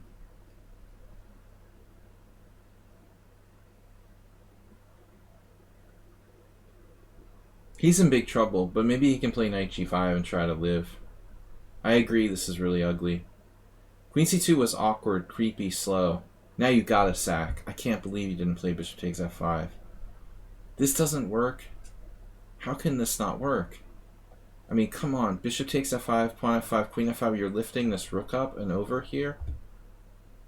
There's no way this doesn't work. He has rook h8. Dude, this is just intuition. I mean, you have to be winning here. There's no counterplay. What's he gonna do? Seriously? Rook h8. It's winning for white. Even I sacrificed there. You would do that against me. You just save all the good moves for your simul games against me. F3. It's like all the time in the world here. Black's going to eventually get some counterplay against you. This is so slow. He's got the right idea, but he's not that expedient. Yeah.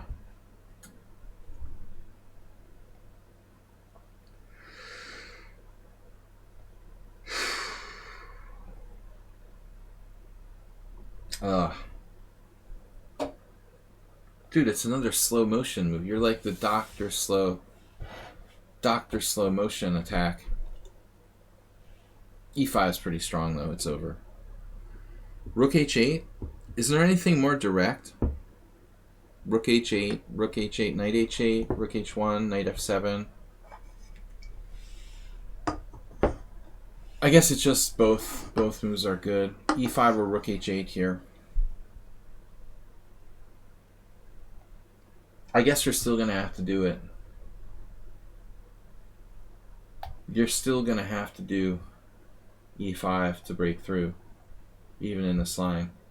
He's going to go back to knight f7, and it's going to be mandatory. This could be problematic, actually. Maybe this doesn't even work because of e6, and he's got this really nasty check on g5. So king g8, e5, and now... Wait, the game was king g8, e5, and he doesn't have this? Are you even winning in this position? I wonder. 5 pawns each. Is black hanging on by some sort of threads? Can he do this? Uber driver, what's up? Rook g1 at some point. Yeah, I mean, there could be some abstract way of killing black here. Like, just when you thought I was going to checkmate you on the h file, we suddenly play this or something, and then kill him down the g file. That's true, you know. There may be something to that, but what about like takes and rook g1? It's slow now. It's a little slow. Yeah, I'm not sure this is so easy. Apparently white's winning. Okay, so this move, I don't know. Why do I like e6 better than any other move? Apparently it's just not enough to save the game. Takes, check, king b1, knight takes e5. You've got that evil, like, bishop takes g6. Yeah, it's over. He would have to play the exchange anyway. Ugh. It's winning anyway. It's enough. I guess it was good. We'll give him credit. Someone on sound is being artistic in his executions. So you made a mistake now? Allowing queen f3? Oh. Now he exchanged.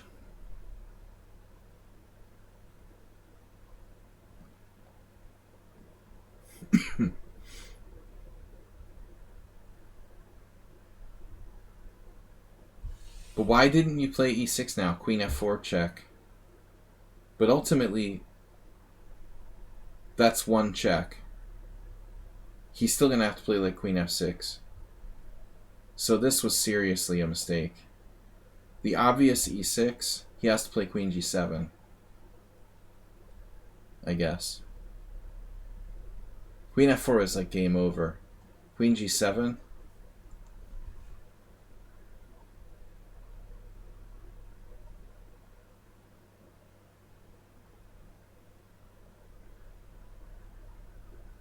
I feel like there's some kind of study here or something, but it doesn't look like there's anything obvious.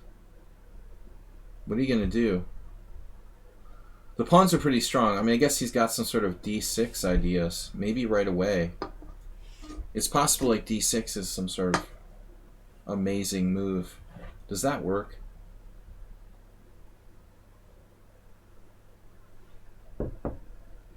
Welcome to Endgame Studyville. I don't think a black can defend. That looks kind of over. Does he have 96? 96. That looks pretty bad. 96, pawn here. But maybe. That's a messed up position. Knight c7 and black is hanging on. Rook d1. Okay, that's it. That's a funny position. King here. Rook d8. Oops. That's amusing. King here, rook a8. And king f7 and black's lost. So anyway, there was a lot of solutions for white to win. So you decided to trade queens go into an ending. Those pawns are mighty good, but one of them's gone now.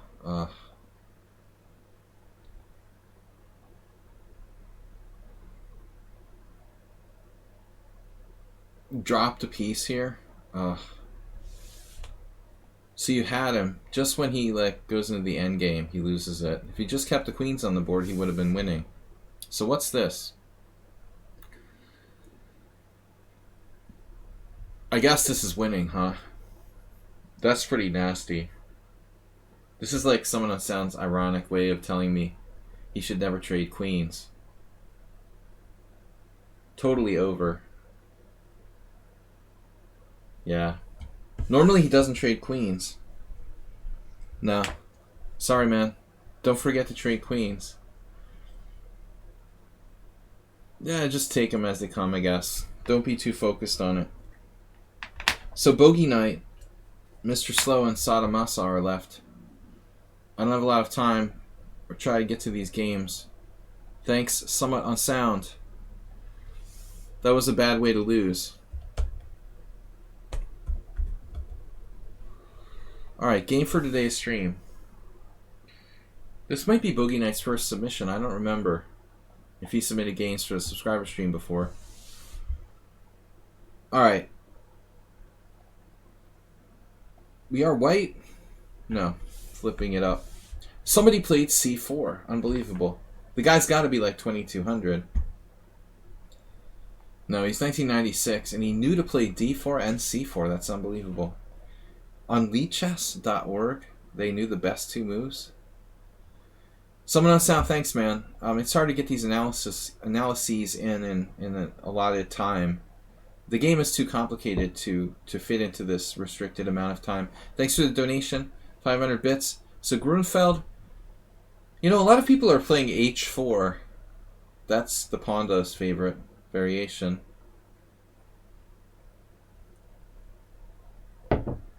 I wonder if AlphaZero likes h4. Move 11, are you here? No, you would only know what Leela plays. Nobody knows what AlphaZero would play. I wonder if Leela, we could check h4 with Leela. That's your playground. h4 is, trending, or has been trending. I never tried it or looked at it. But instead we played dun dun dun h3. Wow, I've never seen anybody play h3 here. I mean, how bad can it be? Prophylactic move. When you're black in this position, Bogey Knight, what you need to do is okay, what kind of position is h3 going to be irrelevant in? That's the question. When is h3 going to be irrelevant? What sort of position? Then there's other questions. So we're no longer playing the Grunfeld, we're playing the reverse Grunfeld, which is also known as the Catalan, or Tarrasch with white. If white's going to play h3, he's almost losing his advantage of the white pieces. We can approach this position with renewed energy.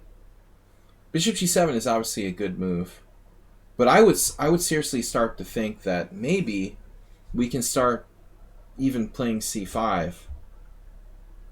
This is pretty ambitious. I want to see what the Oracle says. The Oracle is unsure. c5 is playable. It's unbelievable. No one has ever played h3. That's almost impossible, dude. The other possibility, which needs to be taken very seriously here, is taking on c4. Because What we're talking about now is a position where, again, h3 might be not so relevant in a QGA. It's a matter of style. I mean, there's different ways to play. I'm sure all these moves are playable. He just plays bishop g7. Simon Williams plays such garbage. But I like it. I mean, he's creative, you know. At least his garbage is creative. He played here g4. I think, you know what? Maybe I saw this game. Maybe this was the game where, like, Simon was completely lost and won or something. I don't remember. But maybe I'm thinking of a different game. Anyways, okay, g4, that's creative. White is playing a transposition to an e3 Grunfeld, which is really lame. I play it all the time. Castles, knight f3, and now b6. He's playing h3 in the e3 Grunfeld. The e3 Grunfeld is already passive. I know because I play it. And now he's playing a passive move on top of playing a passive system. So you've got to pounce, right? I mean, c5 is obvious. Maybe you even rejected that because it's too obvious. But it's got to be the best move. I mean, there's no question. c5 equalizes for black here, 100%. It's a question of whether black's better, I think. Alyekin would play e6, I forgot. Wow, Neji actually played this against this guy, Rene Stern, or I don't know how you pronounce his first name. That's some kind of German guy. He's a GM, but he plays like the most insipid, sort of boring chess. He got to GM title by being boring. He's like the most boring player I ever saw. It's like the anti-Simon Williams. Alright.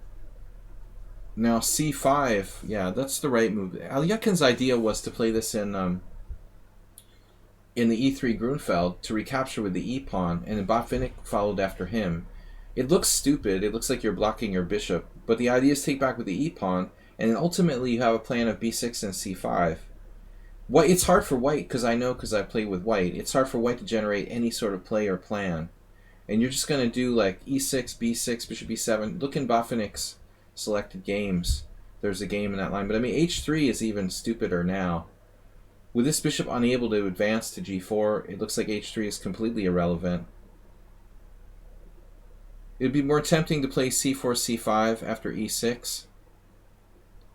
Yeah, maybe. If you're like Zuckertort or something. It would look like something from the first World Championship match. Move that. I'm sure that Zuckertort and Steinitz are engaged in battle, you know, somewhere in the afterlife right now in a position like that.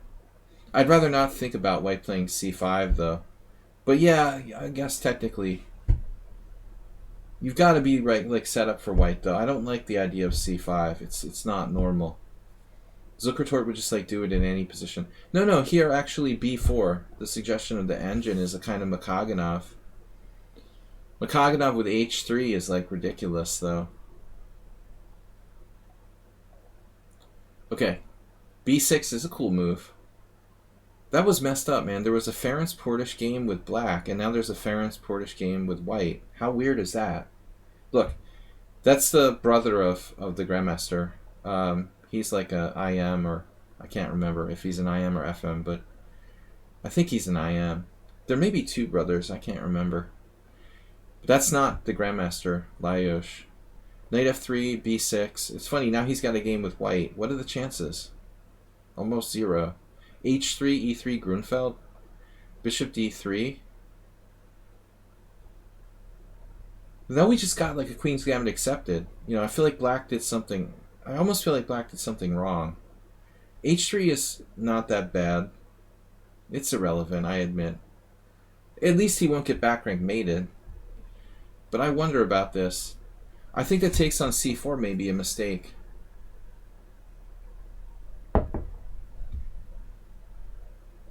It's not too late to play...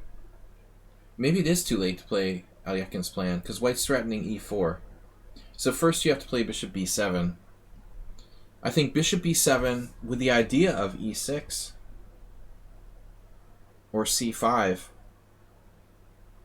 Maybe you should keep the tension here. This isn't a terrible move, but I think it's more interesting to keep the tension with bishop b7. It's almost always better to keep the tension. Minor inaccuracy. Take, bishop b7, castles, and now knight on b7. White's okay. Queen e2. This is ridiculous. Queen e2. Sorry, not d2, but queen e2. Knight g5 is like a cheapo attempt. I mean, black has no weaknesses. Why should this work? I don't like it. e6 is solid. That's what you did. No, I mean, knight g5 is a garbage, trawler, trash move.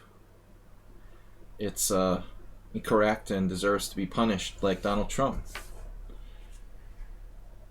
Should be tried for treason.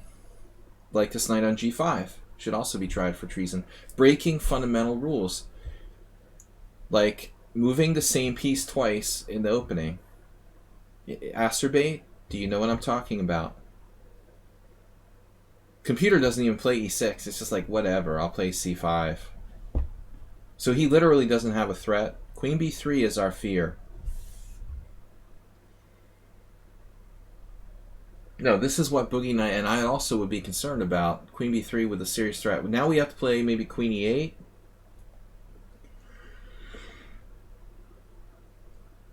If queen e8, do we have other problems with the c7 square, for example? And then the counter, knight c7. Do we play rook c8 and drop the a7 pawn with tempo? So you see the domino effect. I think e6 is a sensible move. It is possible for white to play e4 though. Or not. He's just a maniac. Whatever. Alright.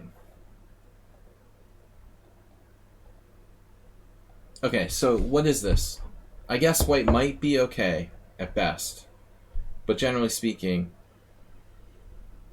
two minor pieces is stronger than a rook and a pawn. In the middle game especially, with the rooks, look at his rooks. Hey, nice rooks. The question is, okay, he's got two pawns for the piece here, and you know, that's a big amount. I mean, one pawn wouldn't bother me so much. Two pawns for the piece is pretty serious.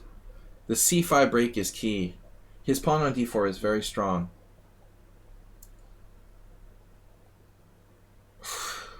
I guess that gets the rook in the game, but I don't know what to suggest for white, really. a4 seems like really irrelevant. That is his intention, though. Nope. Not gonna happen. c5.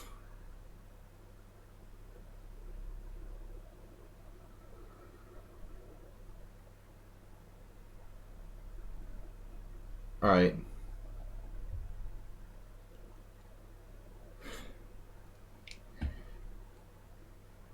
Alright, what are we going to do? He tries to get his rook in the game. I wonder if he should just take on b6 here. No, he's hanging a piece. Never mind. So he has to take back. This is kind of tactical. Uh-oh. There's a problem. Only move. Now he can defend f2.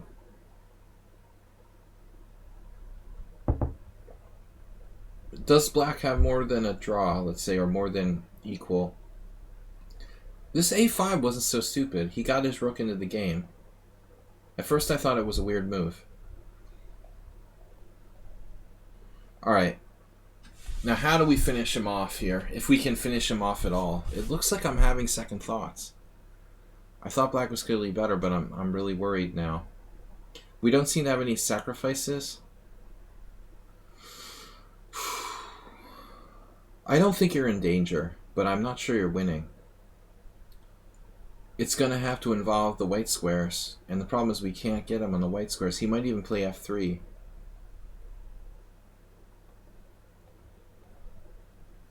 Again, it was a good job by white activating his bad rook. Black's not in any danger. This pawn is blockaded. This majority on the king side is no big deal. So only black can be better here, objectively. But it looks really hard to break through. f3. I mean, I'm not sure this was the right idea. You basically just forced him to make a good move. But I don't really know. It looks like you're not that much better. Yeah, the computer is calling it equal. Here. The spirit of black's game in this game was good. I think there's some tactical points where he could probably have improved that we don't have time to cover.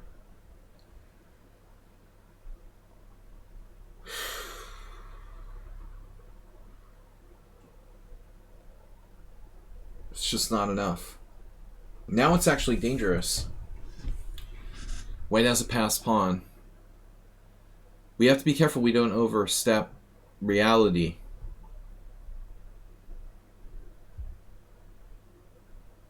I mean, not to say that white's defense isn't easy, is easy either.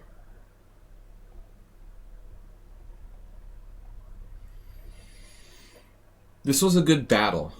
Both sides probably made a lot of inaccuracies, not necessarily like huge mistakes. Wow. Wow. Wow. Alright, wow. So that's a spectacular move. Spectacular attacking chess.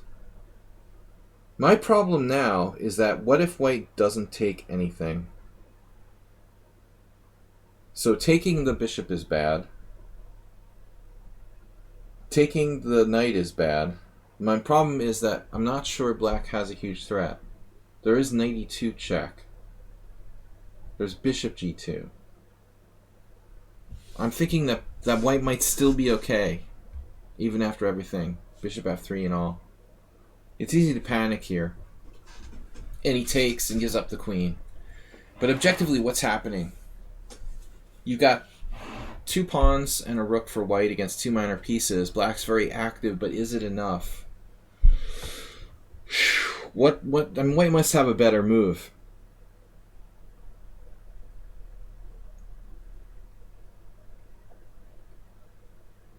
Rook a7, for example. Let's say rook a7. Let's see what the... Yes. Rook a7 isn't the best move. Oh my god, he can take here. Are you kidding me? Oh no, so it doesn't work. Oh my god, he can take here because he has a check on e6. It's getting late. I didn't see it either. I believed he had to play rook a7. So this doesn't work. Bogey knight, good try. Fortunately, his opponent didn't see it either. Played this, and it's gaining the queen. That's too much material. It should be too much material, and no way to defend the white squares. So you've got queen d2 now, at the very least. This looks lights out. No, he's got bishop f2. I mean, queen d2 probably wins, I would say. Looks pretty good. If bishop f2... It's kind of a funny variation, but like bishop f2, bishop g2. That's sort of brutal. Not a lot of defenses there for white. This is over. So he played instead, he got lucky here. I mean, bishop d4 check. It was a good battle, this game. There's no way he can defend. Yeah. No, interesting game. I gotta go, guys. I got time for, what, one more? Mr. Slow. We got two more. Mr. Slow and Matahari. Alright, we're gonna hang in there. Mr. Slow, one of our biggest sponsors. Where's messages? How did Mr. Slow end up so late in the queue anyway? He's usually really early. Alright, if it's not too late, here's my draw against Uber Driver from Tuesday Night Tournament. Is this the 5 move? Uber Driver draw? He normally like draws all his games in 5 moves. Mr. Slow is white. Don't accept Uber Driver's like early draws, man. Make him fight. Uber Driver played the Knight f6 Scandinavian. Alright, well I'm an expert. Wow, Knight f6. Look at that. I wonder why I never played that. It's not common, though. I guess Knight f6 isn't that bad. I mean, it's really not that bad. But I mean, what's your plan?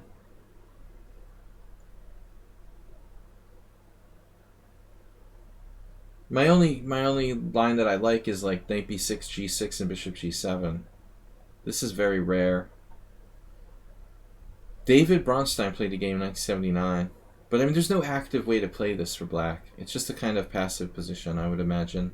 But you're going to play a Queen's Gambit accepted with your knight blocking your bishop on g7.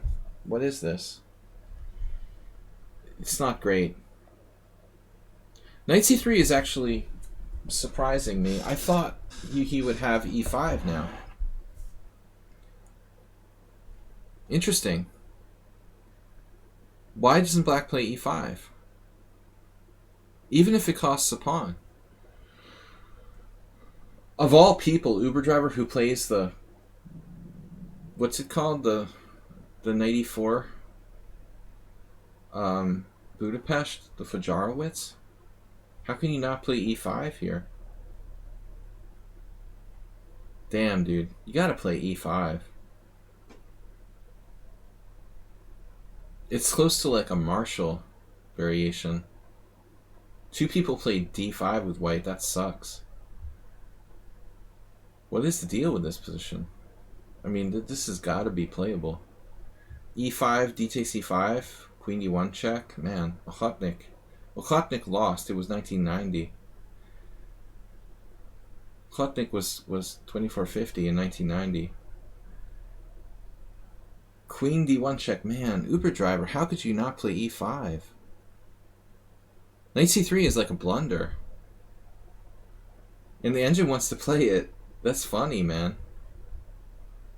That's incredible. No, I don't know. I don't understand. I mean, e5 was just a good move. Maybe white can like get a drawish position after going into the end game after this. But maybe I should have analyzed this closer. Queen d1. We should analyze this closer. It's not so simple. Knight d1. But it's a position that Uber Driver would like.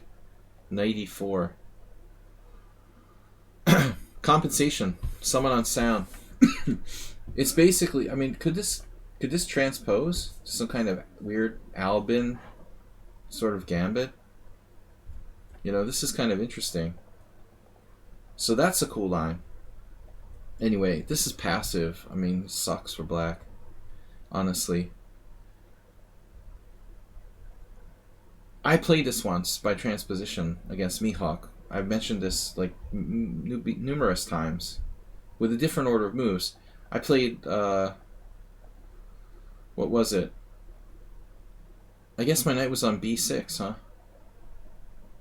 What did I do? Oh, that was knight f3, c5. And we transposed after c4, knight f6.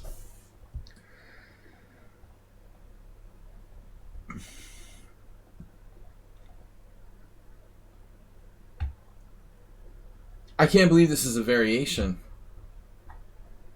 Carlson Nakamura, 2018. I don't really get it. I mean, you would think like c5 would definitely be black's move. Bishop e7 first. White should definitely be better after that. Carlson unable. No, he did win. So it's 5-0 here. Black needs to play c5. I guess b6 maybe, but it's not a good position. And this is just awful. Knight on bd7 is awful. I mean, c5 is principled. It's probably okay. b6 is the second best. That's led to 4 losses. Arnold Denker in 1990. One of my Grandmaster scalps. Alright. Well, knight on bd7. This looks ugly. Rook e1.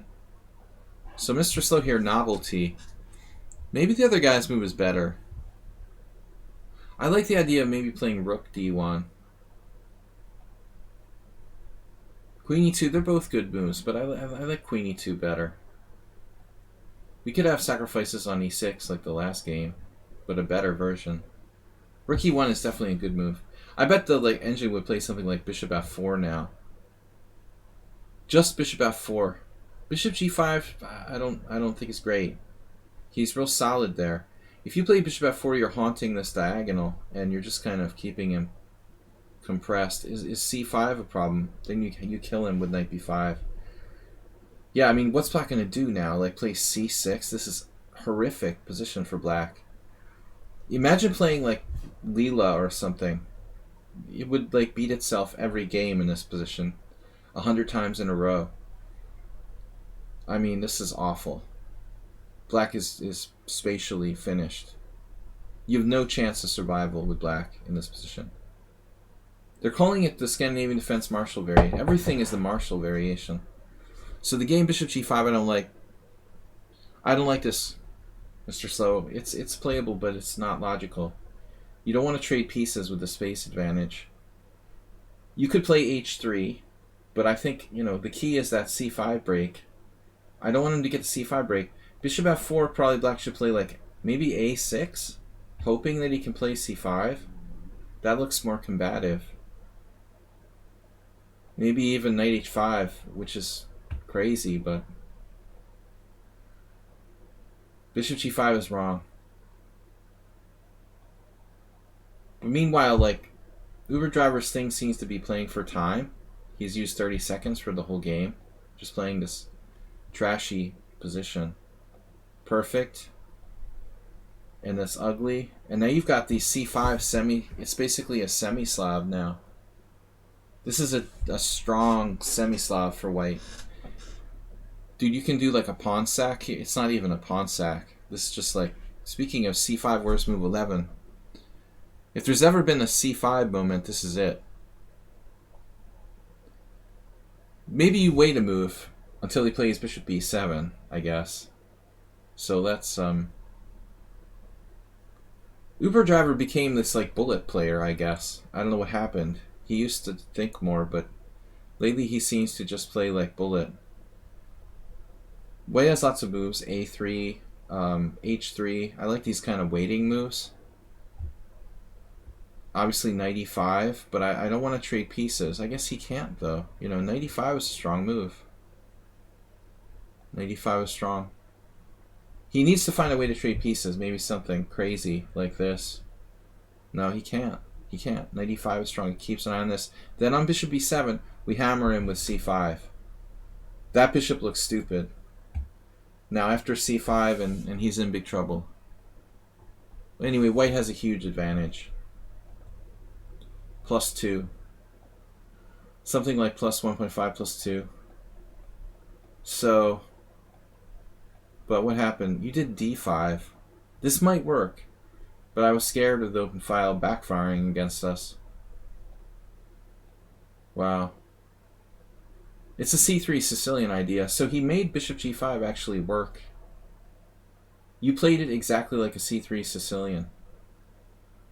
That's cool. And you have this idea as well. Maybe on that rook. So what if black takes? How bad is it? He can't really take. Pawn takes, bishop f6.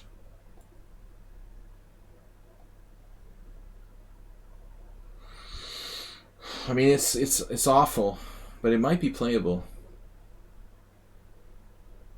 It's just really ugly. Here, bishop d7, knight d5, or rook d5. Yeah. So it looks like both moves are strong. It's a terrible, terrible position for black, though. I gotta go, guys. I'm gonna do one more game quickly. Mr. Slow just took out his queen, but I mean, Uber Driver is toast.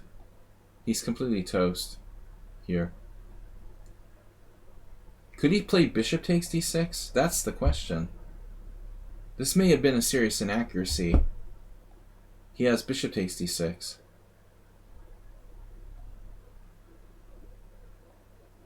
I'm not so used to the c3 Sicilian style tactics. Actually, Mr. Slow plays the c3 Sicilian, right? He can play that. So maybe he knows this kind of theme. I was looking for the queen pawn interpretation. This is just too much material. But this is an unexpected turn of events now with bishop takes f3. What do we do? So it's rook, rook, queen. He has a rook and knight for a queen. It's not enough. But he was down to 6 seconds and accepted to draw an objectively winning position. No, it was a well-played game by Mr. Slow. 2 inaccuracies or 2 mistakes, no blunders. 25 CPL. Horrifying opening by Uber Driver. That's a trashy bullet chess opening. Alright, last game. Sada Masa. I gotta go, guys. I'm starving. Time for some dinner. Late dinner. But tomorrow we're going to be back with Blitz and Rapid Chess. I'd like to sort of thank everybody, especially Mr. Slow for the gift subs. Good game, Mr. Slow.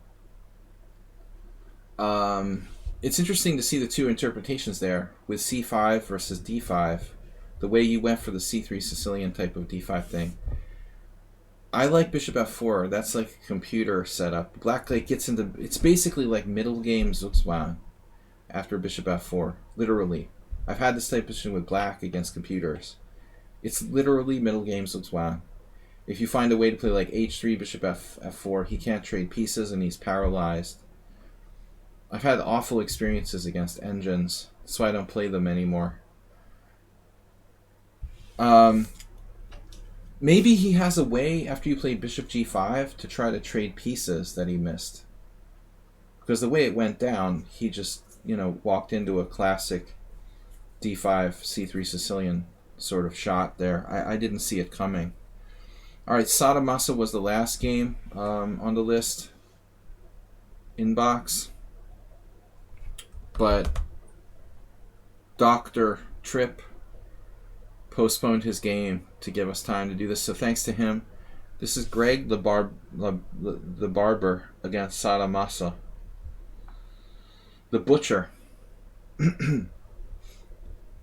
Alright, we're black. They know to play c4. Now you play the Grunfeld. Your move order against the anti-Grunfeld was kind of funny. Alright, d5, cd5, knight d5, e4. Take here. c5. Check. Okay, I'm not very familiar with this move, so I don't play the Grunfeld much. Alls I know is that this move is not considered a big deal. It was more interesting, right? Like tons of debates about bishop e5 check right away. There's like reams of theory on this. Immediate check on b5. My impression was that bishop b5 check here wasn't a big deal. It was not non-threatening variation. But I don't know, Gary Kasparov probably favors knight d7. I have no clue what Gary played against Kramnik in 1998. But it's just not a critical line, I would imagine. It looks like in all lines black is okay. Any inner position here.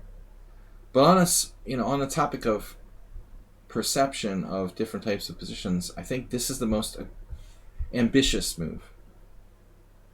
With knight d7, we're not even allowing white an exchange of pieces. We're saying, hey, your bishop on b5 is stupid. This is the most ambitious plan for black. It's also the riskiest, probably hardest to get the pieces out.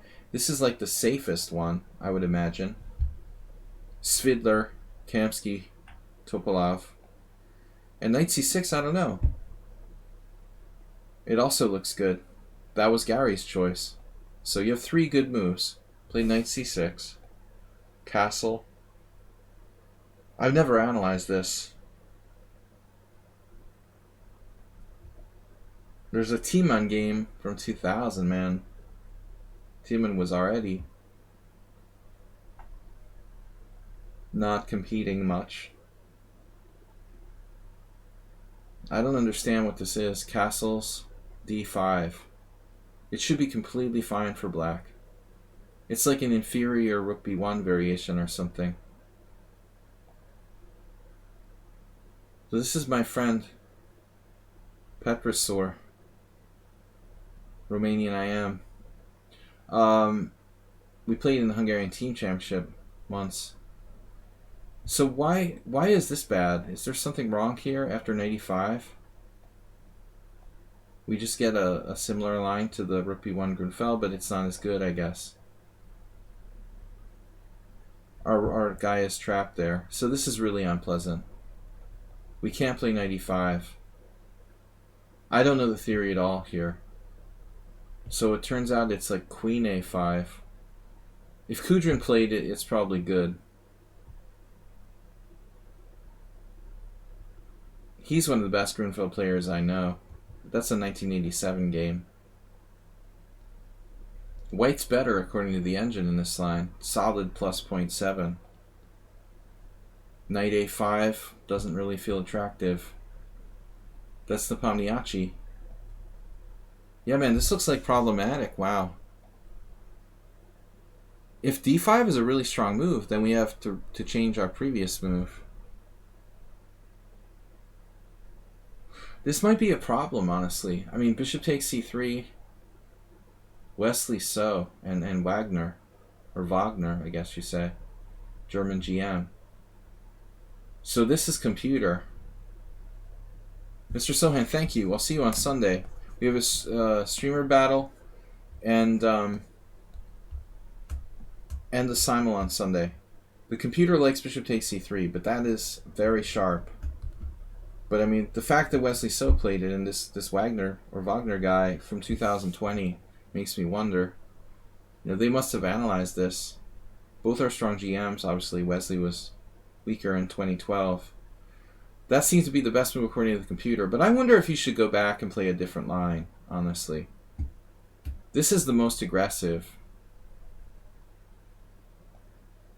Computer, what is it like? It likes knight c6. Castles. cd4. So maybe that's the point. You should play cd4 here. Leica, boring. So in this line, it's like cd4, cd4, and it's like a draw or something. This looks, yeah. This looks kind of familiar, honestly. It actually looks a lot like a Rossolimo. Sicilian, some lines of Rossolimo. I remember this vaguely. This is like the equalizing line, I guess. That's not very interesting, though. So you tried a new move here. a6. Not new, but only played once. So maybe they're onto something. I mean, this seems to be better than queen a5, better than some of the other moves. Now the question is, where do we go? Wow. So you're following Petrosaurus game. This looks playable. Bishop h6, very similar to that other line. And now knight d4. And your move is new. This is more obvious. Attacking the bishop and the knight. Now their game looks critical. Rook c1, knight f3 check. Computer has improvements here. This is crazy. Queen a5, my god. That's an awesome position. Queen a5, bishop f8, king f8. Black has the queenside majority and a dark-scored bishop, but his king is on f8 and he's down the exchange. That's crazy. Very risky. So here, this is a new move, apparently okay. You've got a similar position. The knight is more active on d4. So you're going to transpose now. Black plays bishop g7, he's going to get tortured in a Rubinstein-like endgame by white. I would love to have that position. So this is a really major improvement. What Petrosor played is key. He knows what he's doing. Black actually won this game. I mean, if I were white, I would start looking at ways of like sacking the exchange back immediately with rook c4. Honestly, white actually lost here, up the exchange for a pawn. So this is a mistake, and you're slightly worse now. Yeah, this is unpleasant. White's central pawns and the c file. So absolutely, I don't know if you analyzed the game, but I mean, Petrosor's idea is totally sound. You've got good compensation for the exchange after that. This is passive and bad.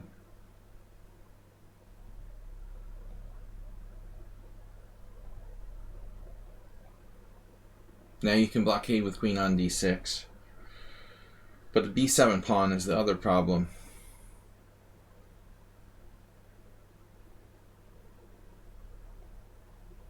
I expected, I guess, queen d6. You can't just hang the pawn, though. If you can trade the rooks, you're fine. Wow. So he just lost his advantage. He could have played a5 and he didn't do it. That's pretty crazy. Is white winning a pawn here? No, you're actually getting two rooks. He can't do that. He can't do a5 and just drop the two rooks. Well, he could, but I don't think he's winning. I mean, that's messed up, you know, this position. That's not clear. So what has he got? After, maybe a4 is bad. Couldn't he play like e5 or something? Does white have e5? Yeah, this is strong. This is the ticket. I spotted it on my own. e5 was the move. After that, you're clearly in trouble. So luckily he played a4. You had time to trade the pieces. Two rooks for the queen wasn't clear. And now it's like... It looks like the draw I had with... I had a similar game with black in the Grunfeld against Boyd in the Simul 2 weeks ago, where I thought I was worse, but I was fine. This should be a draw objectively. Now he does it. I'm totally happy with the draw here.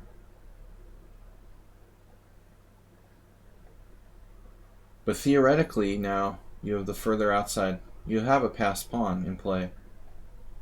Realistically, I don't like your chances. The king's open.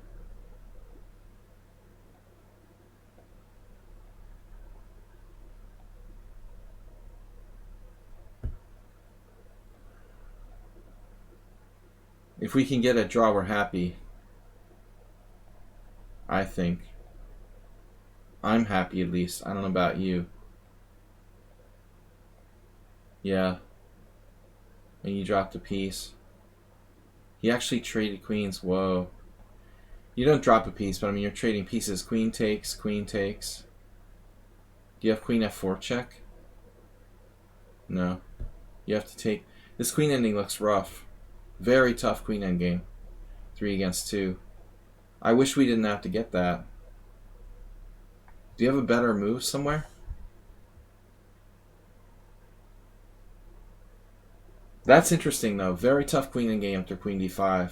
Not easy at all. I mean, he has 2 connectors on the king side, but you have the outside pawn. I imagine that would be a real struggle in a real game. But this is funny. So he trades queens with queen f5. That's good for someone on sound. White has 2 connected passed pawns. But the a pawn, you're going to have to sack a piece to stop it. It's a big problem. Yeah. Well, you shouldn't play king g7. I mean, you should get the pawn moving now. You got to get the pawn moving immediately. There's no time to waste here.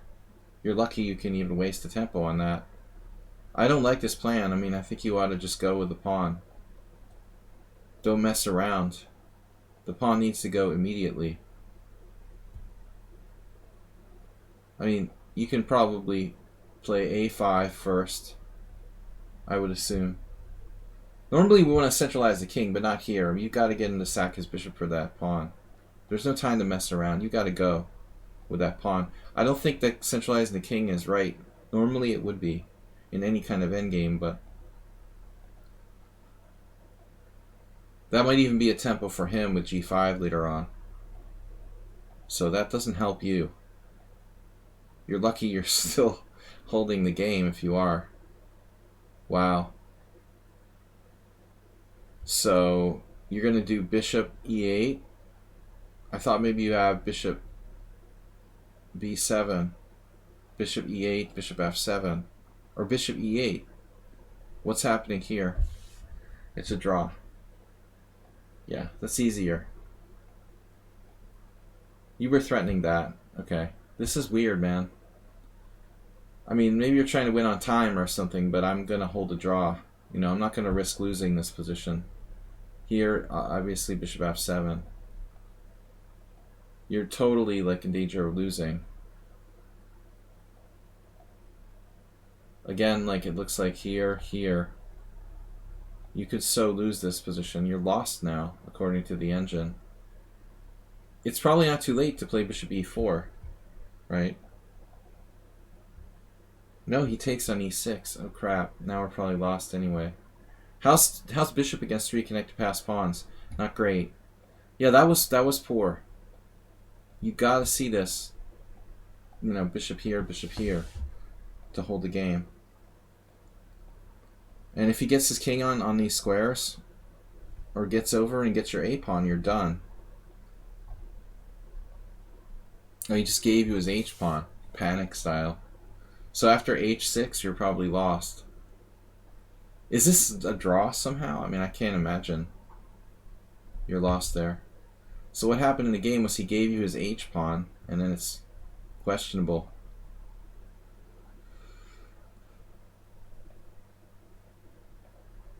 Weird endgame.